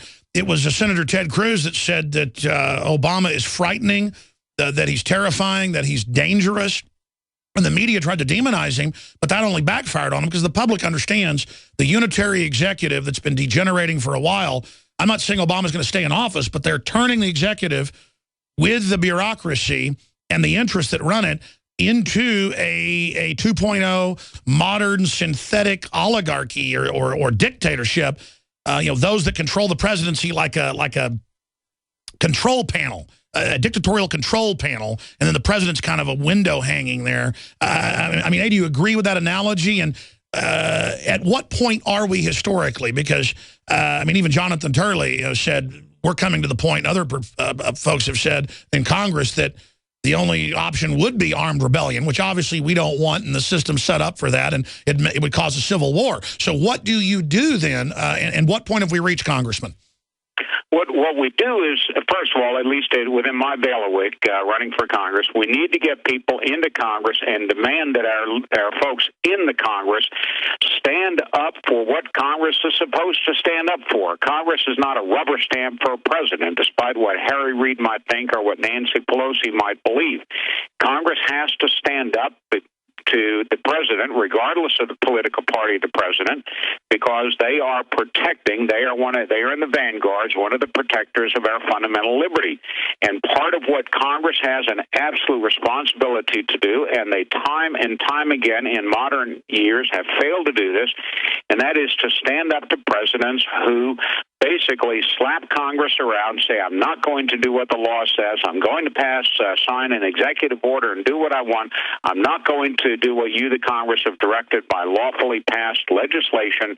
And Congress sits back, and what do, Alex? They say, thank you, sir. May we have another, sir. Every time that happens, we move further down the road toward consolidating absolute power in the presidency and weakening the fundamental pillars of our representative democracy, because Congress cedes power to the president when they do not stand up to the president. Sure. That's the problem that we see over and over and over again, and it happens under Republican presidents the same as Democratic presidents, except this one is much worse. Now, expanding on that, Ted Cruz called him frightening and dangerous. We just pulled up the Houston Chronicle article on that. How would you describe Obama? I mean, what is the word for it? Because it doesn't matter if it's energy or guns or borders, legalizing the illegals, getting Obamacare passed and saying he'll selectively enforce it, and Congress says, okay, and he'll selectively decide what to do with the NSA, okay. Congress passing the buck. And then the state of Texas was about to pass a law unanimously in the House, so they killed it in the Senate 2 years ago, as you know. And then Obama said, I will have F-16s. This was in the news. And it wasn't even a big deal. It was just a footnote. We will blockade aircraft, and no aircraft will be allowed to fly in Texas. I mean, this is like the stuff that started the Civil War. That's why I'm going there. I mean, this is already getting crazy. It is no longer hypothetical. When you have statements like that, and when you have statements like the president issued the other day, basically throwing down the gauntlet to the Congress, saying, I don't care what you do. I have a pen. I can order people to do what I want, regardless of what Congress says, regardless of what the laws of this country say. And Congress just sits back and does nothing.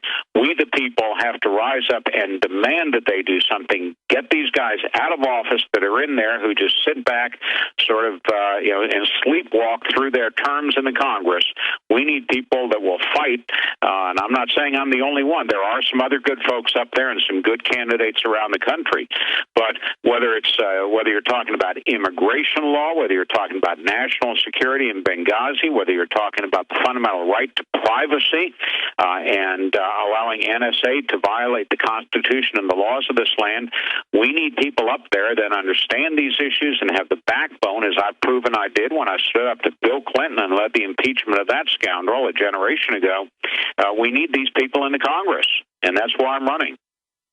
And we've got Obama saying things like he's good at killing people. I mean, even the people I know that are Army and Navy and Special Forces and Marines. I mean, the guys, no one, even if he killed people with his bare hands, you don't make statements like I'm good at killing people. I think it shows a narcissistic, really amateurism of Obama, and it frightens me to think that these people are so into red carpets, so into the jets, so into the month-long vacations, to know that even if we had a corrupt elite, if they weren't so reckless, it wouldn't be as scary. I mean, I really have never been a big fan of the theory that it's a government incompetence theory, but more and more you see the foreign policies uncoordinated. It's crazy. I mean, funding Al-Qaeda to attack Syria. What's your take on that? Well, it's on the one hand, one could be charitable, as you uncharacteristically were just a moment ago, in saying this is just amateurism. What they're doing, you could sort of chalk it up to, well, they just don't really understand the Middle East. They don't understand the international affairs. I mean, after all, this guy was nothing but a community organizer and a faux constitutional law professor. The fact of the matter is, I think it goes deeper than that. Oh, I agree. It goes deeper than simply they're amateurs. It's worse than they simply don't know what they're doing. They have a worldview that is 180 degrees at odds with what the vast majority of our citizens believe and understand and want to see in the world, and that is an America that is strong, that is the shining city on the hill, that carries weight in whatever we do, that is not does not have to kowtow to communist China because they have $1.3 trillion of our debt in their pocket that they can hold over our head.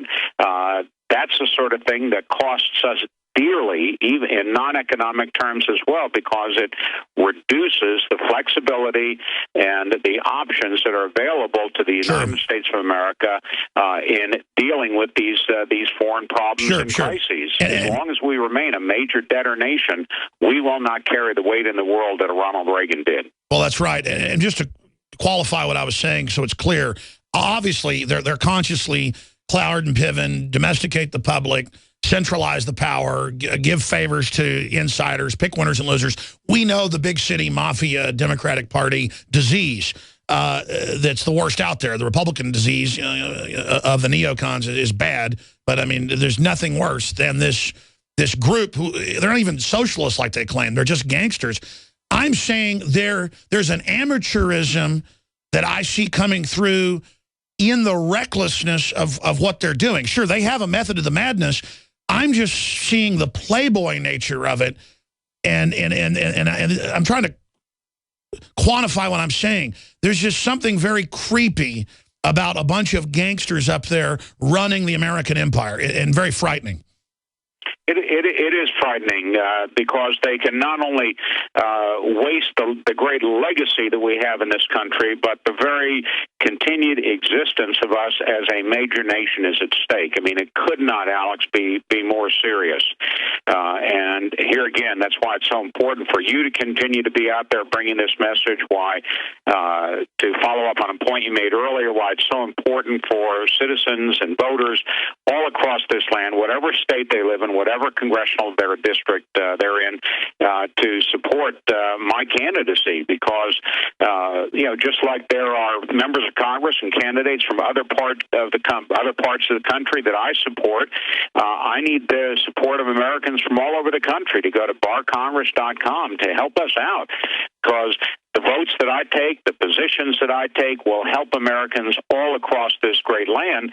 Similarly, Ted Cruz. I don't live in Texas. My mom does, but I support him, even though I'm not in his district in the state of Texas. Exactly. And let me expand on how important this is, folks. Bob Barr said everything Ted Cruz is saying 15 years ago or 20 years ago. And it's just that back then, the dinosaur media was still dominant. And so he could barely get on CNN, get on Fox sometimes, show the message. People weren't ready to hear this libertarian, constitutional, truly conservative, common sense message. And Ben Bob Barr was popular, but just not iconic. I'm telling you, you get back in Congress now, it'll be like having another Rand Paul, another Ted Cruz, but it's like bringing back, Babe Ruth, back to life, basically. And no, don't get carried away, Alex. I'm liking too much of what you're saying there. Don't get too carried away. I mean, no, I'm serious. You're going to be in there with some outstanding Americans that we need to continue to support. No, but I mean, Cruz and Ron Paul. Exactly. I'm just saying, Ron Paul never got his due when he was there until the end. And then he became a rock star of liberty. That's what we need. And I'm saying we need to get you back in Congress to be a major leader. And the zeitgeist is there. The climate is right. I mean, I'm not just putting, perfume on this thing. I'm sure that's why to throw your hat in the ring. If you get in there, you're going to really be able to have a bully pulpit and really get in there and do some filibustering, to expose what's happening. And one of the it might be a minor point to some people, or inside the beltway, so to speak, but it's also very important for people to recognize that when I do go back to the Congress in the House, I keep the 8 years of seniority that I accumulated earlier, which is extremely important to do what you just said, and that is to get things done to move our agenda forward up there. Oh, it's incredible. Yeah, folks, if you study Congress, Bob Barr back in, that is it, and then to help formulate more leaders, more libertarian patriots to just take this country back. I mean, we can do it if we get behind people like Bob Barr, folks. So again, go to Bob Barr's congressional website. We're going to put it back on the screen for folks, and I'm going to give you that URL. It is absolutely essential that people go there. Congressman, tell folks how they can go to your website. It's a very simple www.barrcongress, BARR Congress.com, barrcongress.com. Can't miss that, I tell you. And we're out of time. You got to promise to come back soon to talk about all the other issues. A selfish question. whatever happened with the lawsuit, because I know you got the intel that Matt Drudge, Alex Jones, Infowars.com, that we were being demonized and on these lists, and they were trying to declare national security and stuff. Did we ever find out what the TSA is up to? That case, I mean, it's like the old case in Bleak House by Charles Dickens, Jarndyce v. Jarndyce. It just drags on for generation after generation. We're still engaged after about 3 years of litigation with the FOI trying to get the information on what the TSA did 3 years ago, as I think it was right around Thanksgiving time. Well, I know you've got to bottom of it. I know you've got to go soon, but if you can do just 5 more minutes with us on the other side, Congressman Barr, I want to talk about the NSA, talk about how we stop that, talk about how you think we defeat this security theater that is the TSA and other issues with former Congressman Bob Barr we're going to put back in Congress. It is so important, ladies and gentlemen, and you can nitpick people all day long, but I mean, Bob Barr, compared to Nancy Pelosi and people like that, he is the polar opposite of those traitors. And we cannot use strong enough rhetoric because these people are scums. And we barely beat those gun confiscation bills and all the garbage that Obama had in the Senate. If it wasn't for Ted Cruz and Rand Paul, it would have passed. And if it wasn't for a few people like Walter Jones and folks like Ron Paul and Amash and all those people in the House, we would have lost. We are inches from losing, okay? But we're inches from winning. And so, I mean, this is a war. I mean, my whole life, okay? Because my children, 3 children, 2 daughters and a son, they don't have a future. And my family's been here since 1620, both sides on the Mayflower, okay? I mean, I'm all in for America. And people watch football games and want their team to win and they get upset about it. This is 100 times that, and that's the attitude we've got to have here. I mean, I'm in it to win it. That's why I'm aggressive, because we got to get people out of their days. And so I start talking to somebody like Bob Barr, and I was getting him on about the NSA and stuff. I knew he was running for Congress, and it kind of clicked. Wow. Think about what it's going to be like to have him back in there. It's going to be explosive. The climate has shifted. There is a tide in the affairs of men when taken at the flood leads on to fortune, Shakespeare's Julius Caesar. But our fortune isn't money and power. Our fortune is a future. Our fortune is saving this country and the world. I mean, that's the stakes. And Bob Barr, I mean, it sounds sensational, but if the shoe fits, wear it. I mean, I think that's where we are historically. I think people should really understand the stakes. What are the stakes right now? You were telling me off air, you're excited, you're in the lead, you need to stay in the lead, you're probably going to win, but people need to get behind you and that you are going to knock heads. Repeat what you said, and then where are we historically? Well, the one thing I've been called a lot of things over the years, particularly by the liberal media. But one thing I've never been called is a member of the establishment. I live to shake up the establishment because the establishment seeks to exert control over individuals, and that's the one word that always comes to my mind in talking about Washington. It's all about the big C, control. And I am excited about running. We are in the lead, but we need to get your listeners and our supporters, wherever they are, excited and motivated and active, because you can be in the lead one day and not in the lead the next day. And I need to stay in the lead in order to get back up there to shake things up in Washington.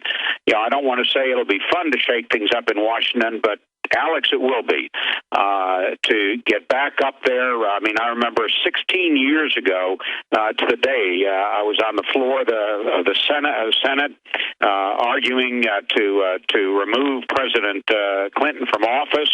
I mean, that's the kind of drive, that's the kind of commitment, that's the kind of backbone that we need up there, willing to take on all comers. Yeah, because let's just say it. I mean, a lot of people died that went up against Clinton. A lot of airplanes blew up. A lot of people got shot in the head 5 times.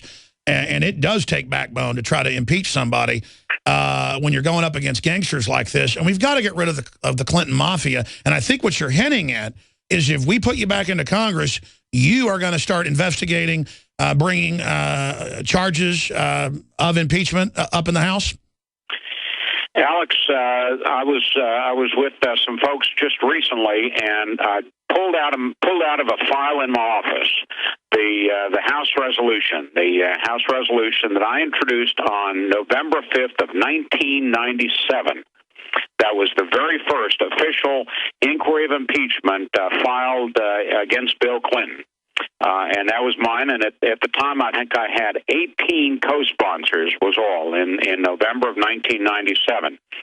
And what I did is I took that document, figuratively kind of dusted it off, added a little bit of language to it, and darned if it doesn't sound pretty good with Barack Obama's name in there. Oh, man. So I think it's safe to say, if you get back in Congress, the evidence is already there. You're going to start looking into the inquiry to begin getting the co-sponsors for indicting the president in the House, and I guess he'll be tried in the Senate. I think it really has come to that. Now, it's not something I like to say. When I left the House before, after we impeached Clinton, my hope was that we would never have to go through that process again. But we do. We do need to stand up for the rule of law. We do need to stand up for proper separation of powers. And we do need to stand up and tell a president, we have an attorney general that won't do it.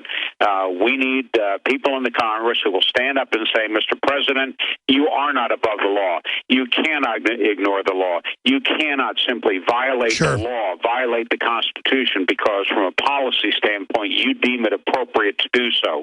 We don't operate that way in America, and you are not going to be permitted any longer to do that. Well, look at Walter Jones from North Carolina, who's a frequent guest. He's got the bill introduced that if they continue to back al-Qaeda and bomb more countries, that impeachment will begin. But no one's got the nerve, when he's the clearest president to be impeached ever. It makes Richard Nixon look like an angel, and I'm no fan of Richard Nixon. And then I look at the Democrats persecuting people and going after Republican governors and people for stuff that's questionable, if it's even really illegal, endorsing vitamin companies and stuff. I mean, give me a break, like we're seeing in Virginia. And it's really frightening when you see how the Democrats operate, trying to indict all their foes, trying to send, a Republican congressman from Texas to jail for totally legal PACs. What they did to Tom DeLay was absolutely outrageous, and the prosecutor, whose name I forget there, the prosecutor, just kept going and going and going. Ronnie Earl. Tom DeLay. And finally, I guess just retired or whatnot, was not held accountable. And thank goodness, Tom DeLay was finally vindicated in the courts of appeal there. But the man lost his job. His reputation was ruined for a period of time there. He lost tremendous income, I'm sure. And as Ray Donovan, the former labor secretary, said years ago, tell me, where do I go to get my reputation back? It's just outrageous that these people can do these things and get away with them. And I'm just tired of letting Obama get away with what he's doing. Well, that's what's scary. I mean, there's been Republican leadership that does corrupt stuff and political persecutions, but it's so rare compared to the Democrats. And, I mean, they can indict a ham sandwich with all these, I mean, they have one county here, Austin, where I live, that they launch attacks all over the place. Bloomberg used New York to launch all these frivolous attacks, while they are just wallowing in corruption with Solyndra and Benghazi and Fast and Furious. And then I see this attorney general going around indicting Republicans for having dirt under their fingernails and really questionable stuff. And I mean, it's just insane. It makes me scared at a fundamental level. They could set me up. I'm totally clean. But who knows what they could make up? I mean, you really see the dirty tricks. That's why I then admire someone like you, who I know they see as a threat, on the air saying what no one else is willing to say, because they're scared. And because they know, wow, if they can indict people for getting loans because they were talking about endorsing a supplement company, I mean, they can do anything. And it's not going to get better. It's going to get worse. Well, listen, we need to get you into Congress. The website, we'll put it up on screen for folks, barrcongress.com. We need to get him in there, and we need to get other people that have shown they're fighters. But listen, this is the guy that brought the impeachment. This is the guy that did, and I was just thinking back now and no one's going to sit there in the controlled media and go, look what Bob Barr did. Bob Barr has courage. And I didn't mean to turn this interview into a big endorsement, but I just started having that epiphany. Wow, this is really a good card to play. So, Congressman, I'm going to say Congressman because we're going to pray and hope you get in there, and it looks like you can, but we don't want to count our chickens before they're hatched. Any other points you'd like to add on other issues in the country and things you like to do when you get into Congress? Oh, gee, there's so many things I'd like to do with Obamacare and the Federal Reserve and so forth, but we'll have plenty of time to talk about those. I do hope people will not only go to the website, as you mentioned, Barr Congress, but also friend us on Facebook. I mean, that's an important way to get the message out and to show people that they support what I'm trying to do and what I'm talking about and what you're talking about, to friend us on Facebook as well. All right. Well, Congressman Bob Barr, thank you so much for the time, and look forward to talking to you throughout the campaign.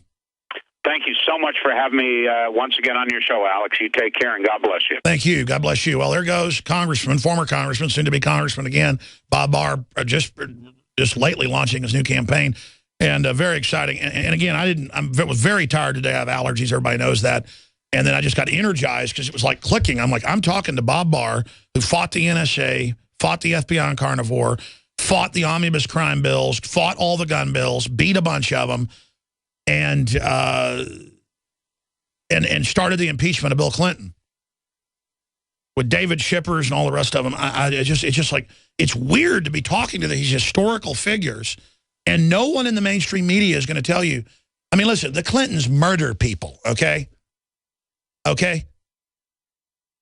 And I was talking to him off air, and he was talking about impeachment and kind of breathing in when he said it, because, I mean, let me tell you something. You got to have big huevos to actually be well-spoken and threatening to the establishment and have a really good, clean background like Bob Barr, and then go up against them. Because they're scared of people like Bob Barr, folks. They're scared of Ted Cruz. They're scared of Rand Paul. These are warriors, ladies and gentlemen, who are in danger and who are being attacked. And I hope you realize I don't want your thanks, because I'm in a fight here with you. We're bailing the water together. But you need to know, too, that I am under attack, and that just all sorts of stuff going on. And it's par for the course. I expect it, and I quite frankly don't like it, but that's what it is. Because I know that comes with the territory. And, you know, I try on so many fronts to really be a upstanding, good person. It's hard to be a good person.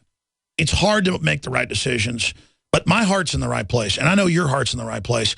And, man, it just clicked when I got Bob Barr, because I said last week, hey, get Bob Barr on. I want Bob Barr on about the NSA, and then it just clicked, oh, he's just now announcing for Congress. Wow, this is perfect. Wow. What will he be like when he's in there? Because here's the deal. He couldn't really go after him on a lot of stuff he did in the past because he had no support. People are looking for leadership. That's what I'm telling you, folks. You have to be leaders in your area. And listen, if there were Democrats out there fighting tyranny, I would have them on the show and I would endorse them. Who's the congressman from Florida? I'm having a brain fart, as they call them. Excuse my French. The old English insult, everything bad. Excuse my French. It's ridiculous. I love the French, folks. I'm Alsatian. My mom's side of the family is mainly German. There's a lot of Germans came into the U.S. and Texas, obviously, but there's old English in there, too. Greshams and a bunch of other stuff. But I've got, like, double German Alsatian back there, too. Most of my German ancestors come from Alsatia. That's the real name of a German Shepherd, too, is an Alsatian. But anyways, I guess if I was anything, I am English and Alsatian. But not a lot of other stuff. But so no offense to the French is what I'm saying. But it's German French. But expanding on all of this, in the final equation, we have to really just gut up and make the decision about what we're going to do. I mean, and I know I keep restating the obvious. I'm going to go to your phone calls. It's just that I admire people because of their courage. And now I understand how the world works better. As you get older, more of the knowledge comes with the wisdom, and then you understand multi-layer what's going on. And you realize people like Bob Barr and others understand there's nothing to sell out to. There's no boss hog in the sky, you know, in the government that we can just sell out to, and they'll still be nice to us and pat us on the head and everything will be okay. It's not going to be okay. It's not going to be okay.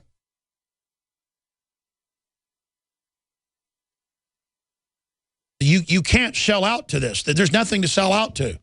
Sell out to poverty in a collapsing country run by a bunch of control freaks that want to hurt people and make them poor? I mean, it's a no-brainer. They want to divide everybody. They want to screw everybody up. They want to break up families. They want to poison everybody. The New World Order can go straight to Hades. I mean, this is not, that's what's so frustrating. There's not even a question here, people.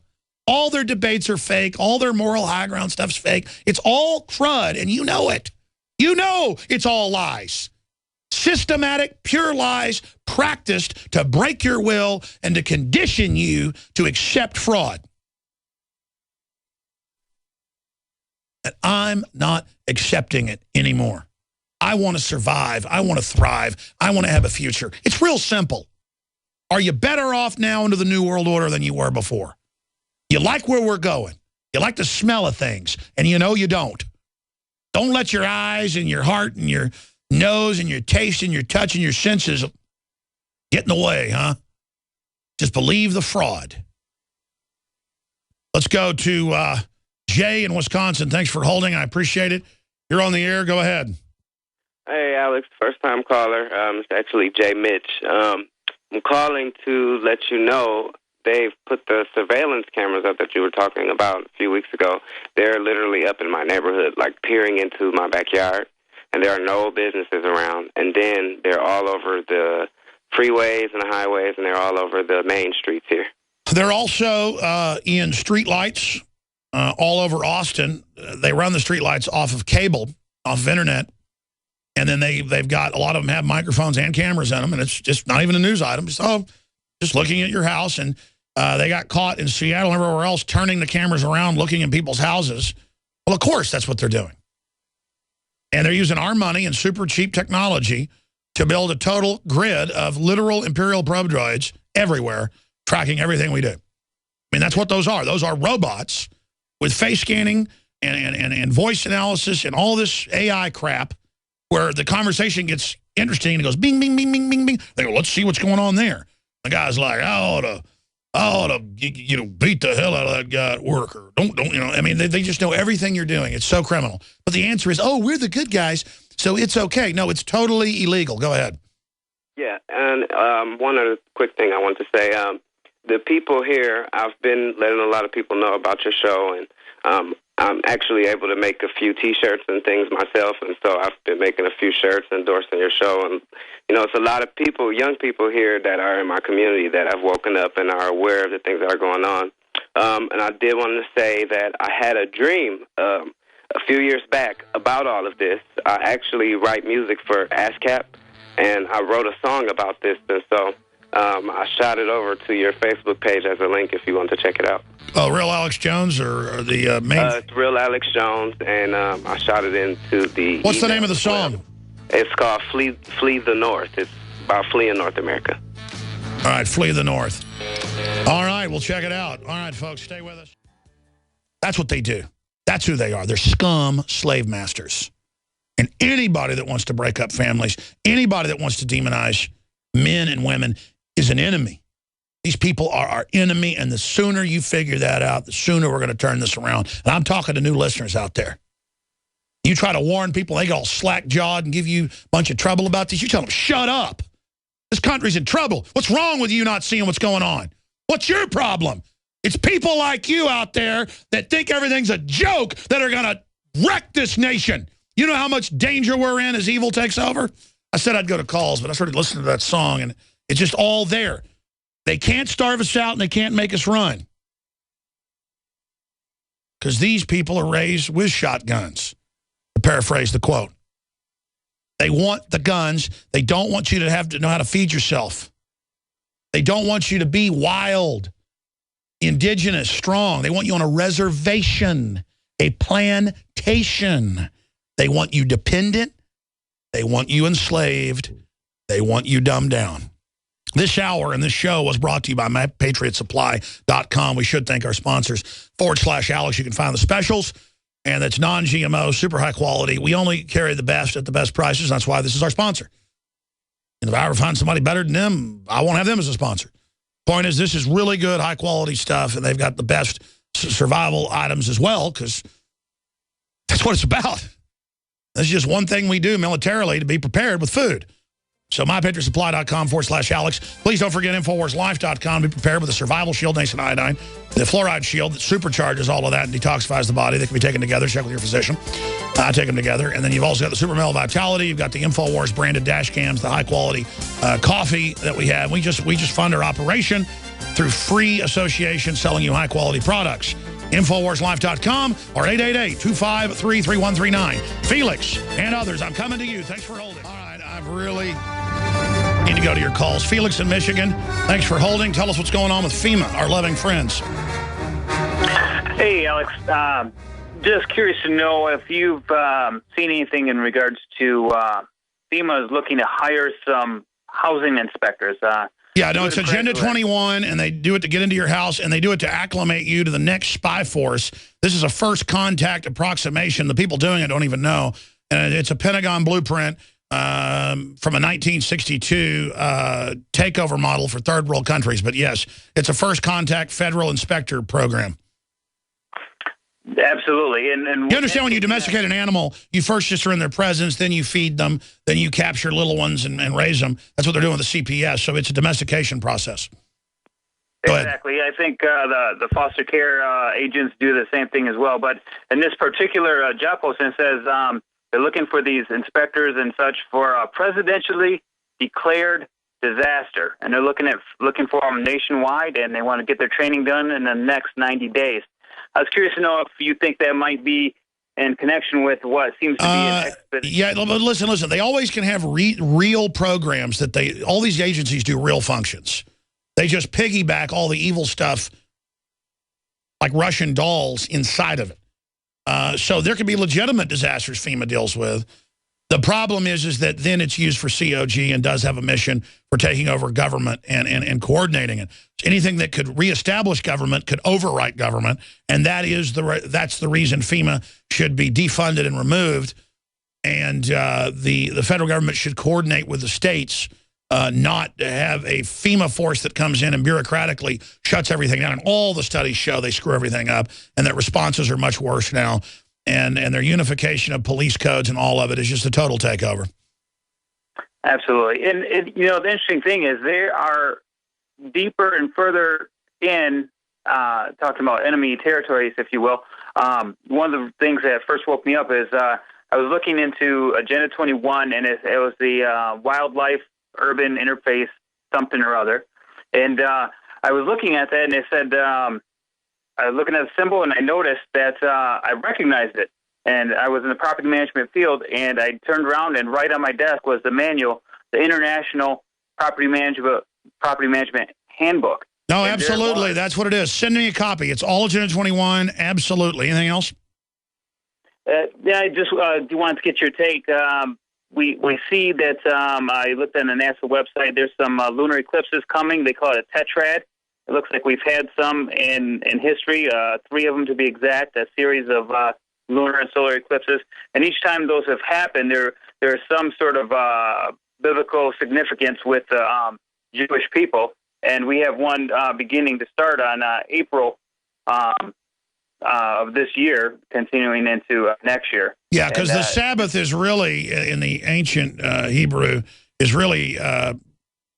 the full moon, or is it right after the full moon? The whole point is that, yeah, I know it's Friday night and stuff now, but I'm talking about in the ancient times. It had to do with moon cycles and stuff.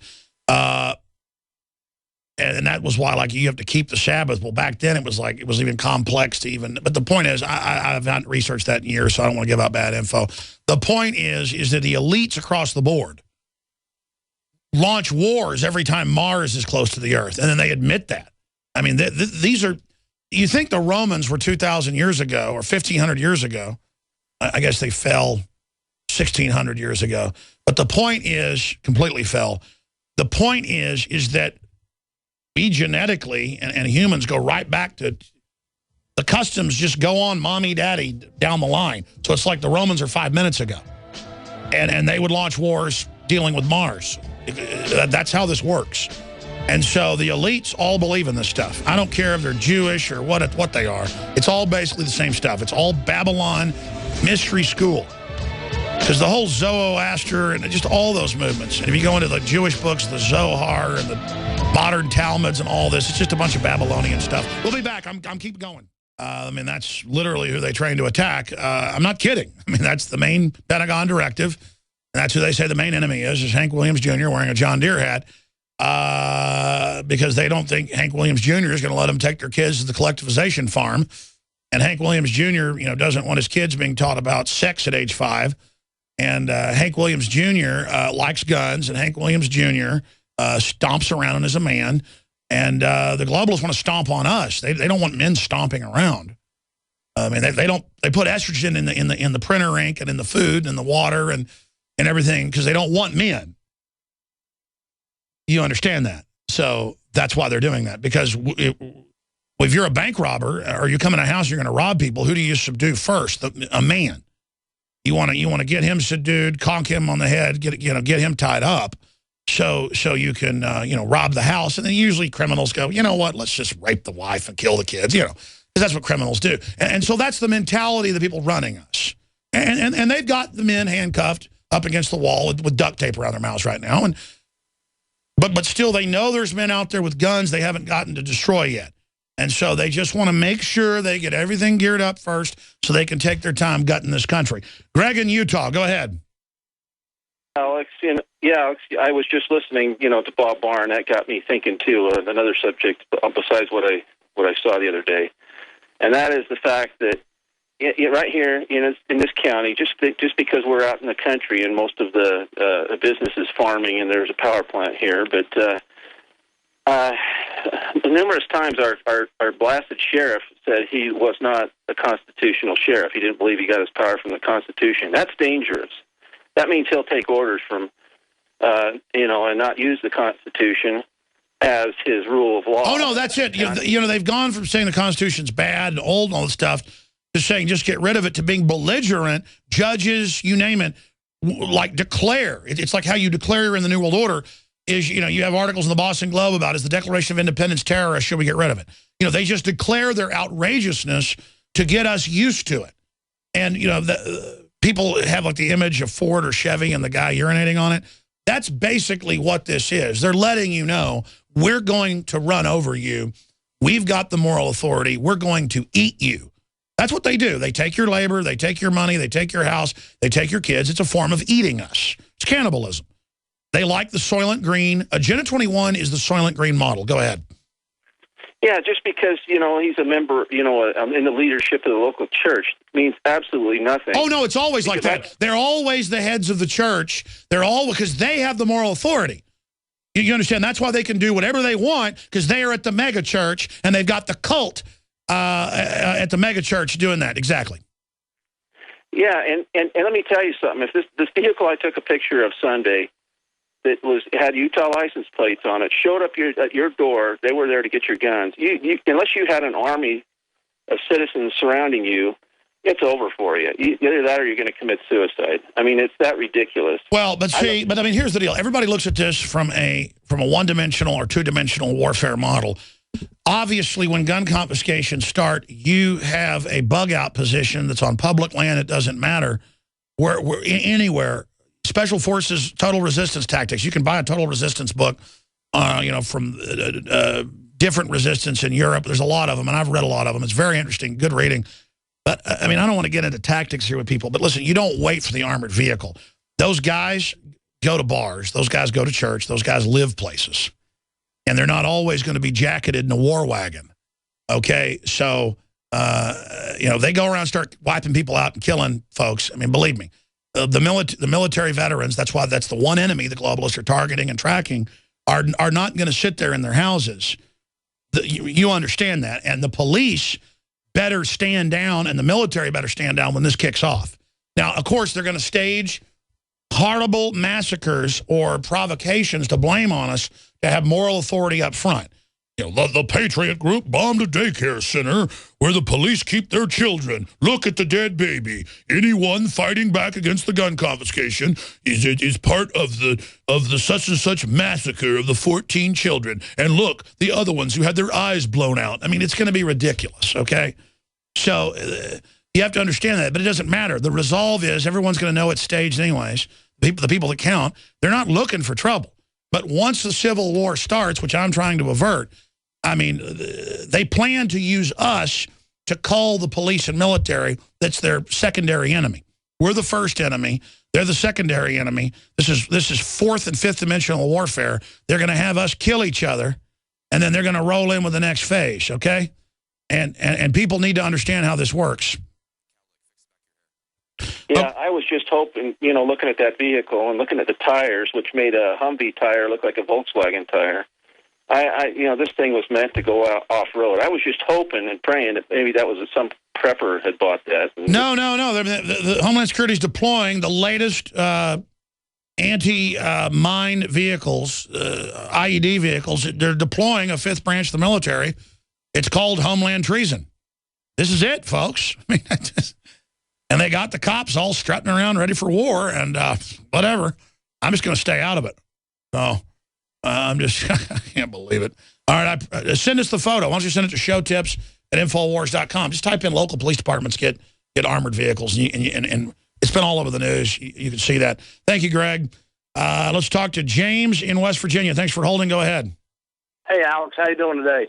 I'm pretty tired, but we have a good broadcast. Talked about a lot of important stuff. Thank you for all your effort. I know you don't like all the compliments and stuff. I got a couple real quick points for you. One, you're spot on this dehumanization stuff. I mean, it's almost like one of my favorite shows that I used to watch, Star Trek Generation, the Borg. I mean, it's one evil central thought process, one evil central agenda, and their thought process is either you assimilate or they kill you. And I choose not to be assimilated, and I choose not to die for my family, my friends here in my local community. And that's right. We're being forced into this conflict. Yes, sir. Go ahead. Yes, sir. The second point, and this is why I've made about 1,500 calls in the last week and a half to get on your show, Alex, is back in October, early November, you had talked about FEMA Region 3 false flag coming up, and it's happening here in West Virginia, sir. I mean, please don't forget about us. I mean, that's my plea today is this whole contamination with this chemical in our water systems. We are going through the FEMA Region 3 false flag that you spoke of several months ago. We have one of the tiniest airports available, and it's got a little National Guard airport that runs beside it. Sir, I could count daily 60, 80, hundreds and hundreds of chemtrail flights that come out of I wouldn't think that they could even have that many airplanes up there. I don't know where they're coming from. But West Virginia is, in fact, under a total assault on our health and humanity here. So, if you got time and have some of your people look into some of this stuff and follow up on that, you predicted it. I just don't want you to forget about us because we are under an attack right now with our water supplies. Industry has always been in the pocket of government in this state. No, we knew they were running around like flies on you-know-what in that area, gearing up for stuff the last year and just doing a lot of bizarre psyops. And again, they're also testing the military to see how they respond to all the weirdness. God knows what they're doing. I mean, tens of thousands of people killed in just a couple different secret government programs that have been declassified. And you got the U.S. code where they say for any law enforcement or research purpose, they can kill people. But you can't put down in a U.S. code a law that you can kill whoever you want. These people are nuts. They're mad scientists. And I shudder to think of what they're up to that we don't know of. I mean, that's the thing. As much as we know, we know very little about what these nuts are doing. God bless you. And yeah, the big chemical spill thing is a big issue. Man, I'm tired. Let's talk to Jay in Texas. Go ahead. God bless you, Alex. Thanks, buddy. Hey, man, there's this article from Before It's News. It says Obama serves, I have two articles. Obama serves 14 state governors with warnings of arrest and why it's not front page news. It was May 7th, 2013 by Ken larvae. It says Barack Obama has served 14 state governors in the United States with national security letters warning of the governor's actions in attempting to form state defense forces needed to be halted immediately, or they will face arrest for the crime of treason. The employment of the NSL. Yeah, but what is the source from that? Because that's a very disreputable website. I mean, some of the stuff's real on there. Some of it's like Sasha, whatever his name is. Who's that internet guy that always puts out the disinfo for years? I mean, there's just so many of these people, and I'm not trying to fight with a site or something. It's just that, I mean, you know, they just do ridiculous stuff on there. I know they have been threatening states and stuff not to have their, but I'll look into that. I remember seeing that before. I mean, what's the source from that, or is it the only source? There was another guy, Dr. Lyle Rapp, R-A-P-A. No, but I mean, what's the source? They just say that? I mean, it says before it's news. No. I know. They say they're the source. I mean, they can do. I mean, it is a source of really good entertainment. But it's just, you know. And again, I don't even know about that particular report. It's like The Onion or something. But I appreciate you. I'll look into it. You know, the problem is you got all this real federalization going on and states being threatened like Texas, you know, that will blockade your aircraft if you try to, like, not let the TSA fondle your genitals. That happened and got no attention. And then meanwhile, if you remember a few weeks ago when that came out, I looked into it and I was like, where's the source? But I can't poo-poo that because I haven't looked at it again. I can just tell you that you get these open source sites where people can write whatever they want. And I mean, I mean, I've seen stuff on sites where Alex Jones died today. People all start calling up. I'm like, no, I'm not dead. Rumors of my death have been greatly exaggerated. I'm sorry. I'm out of time, folks. I'm out of time. God bless you all.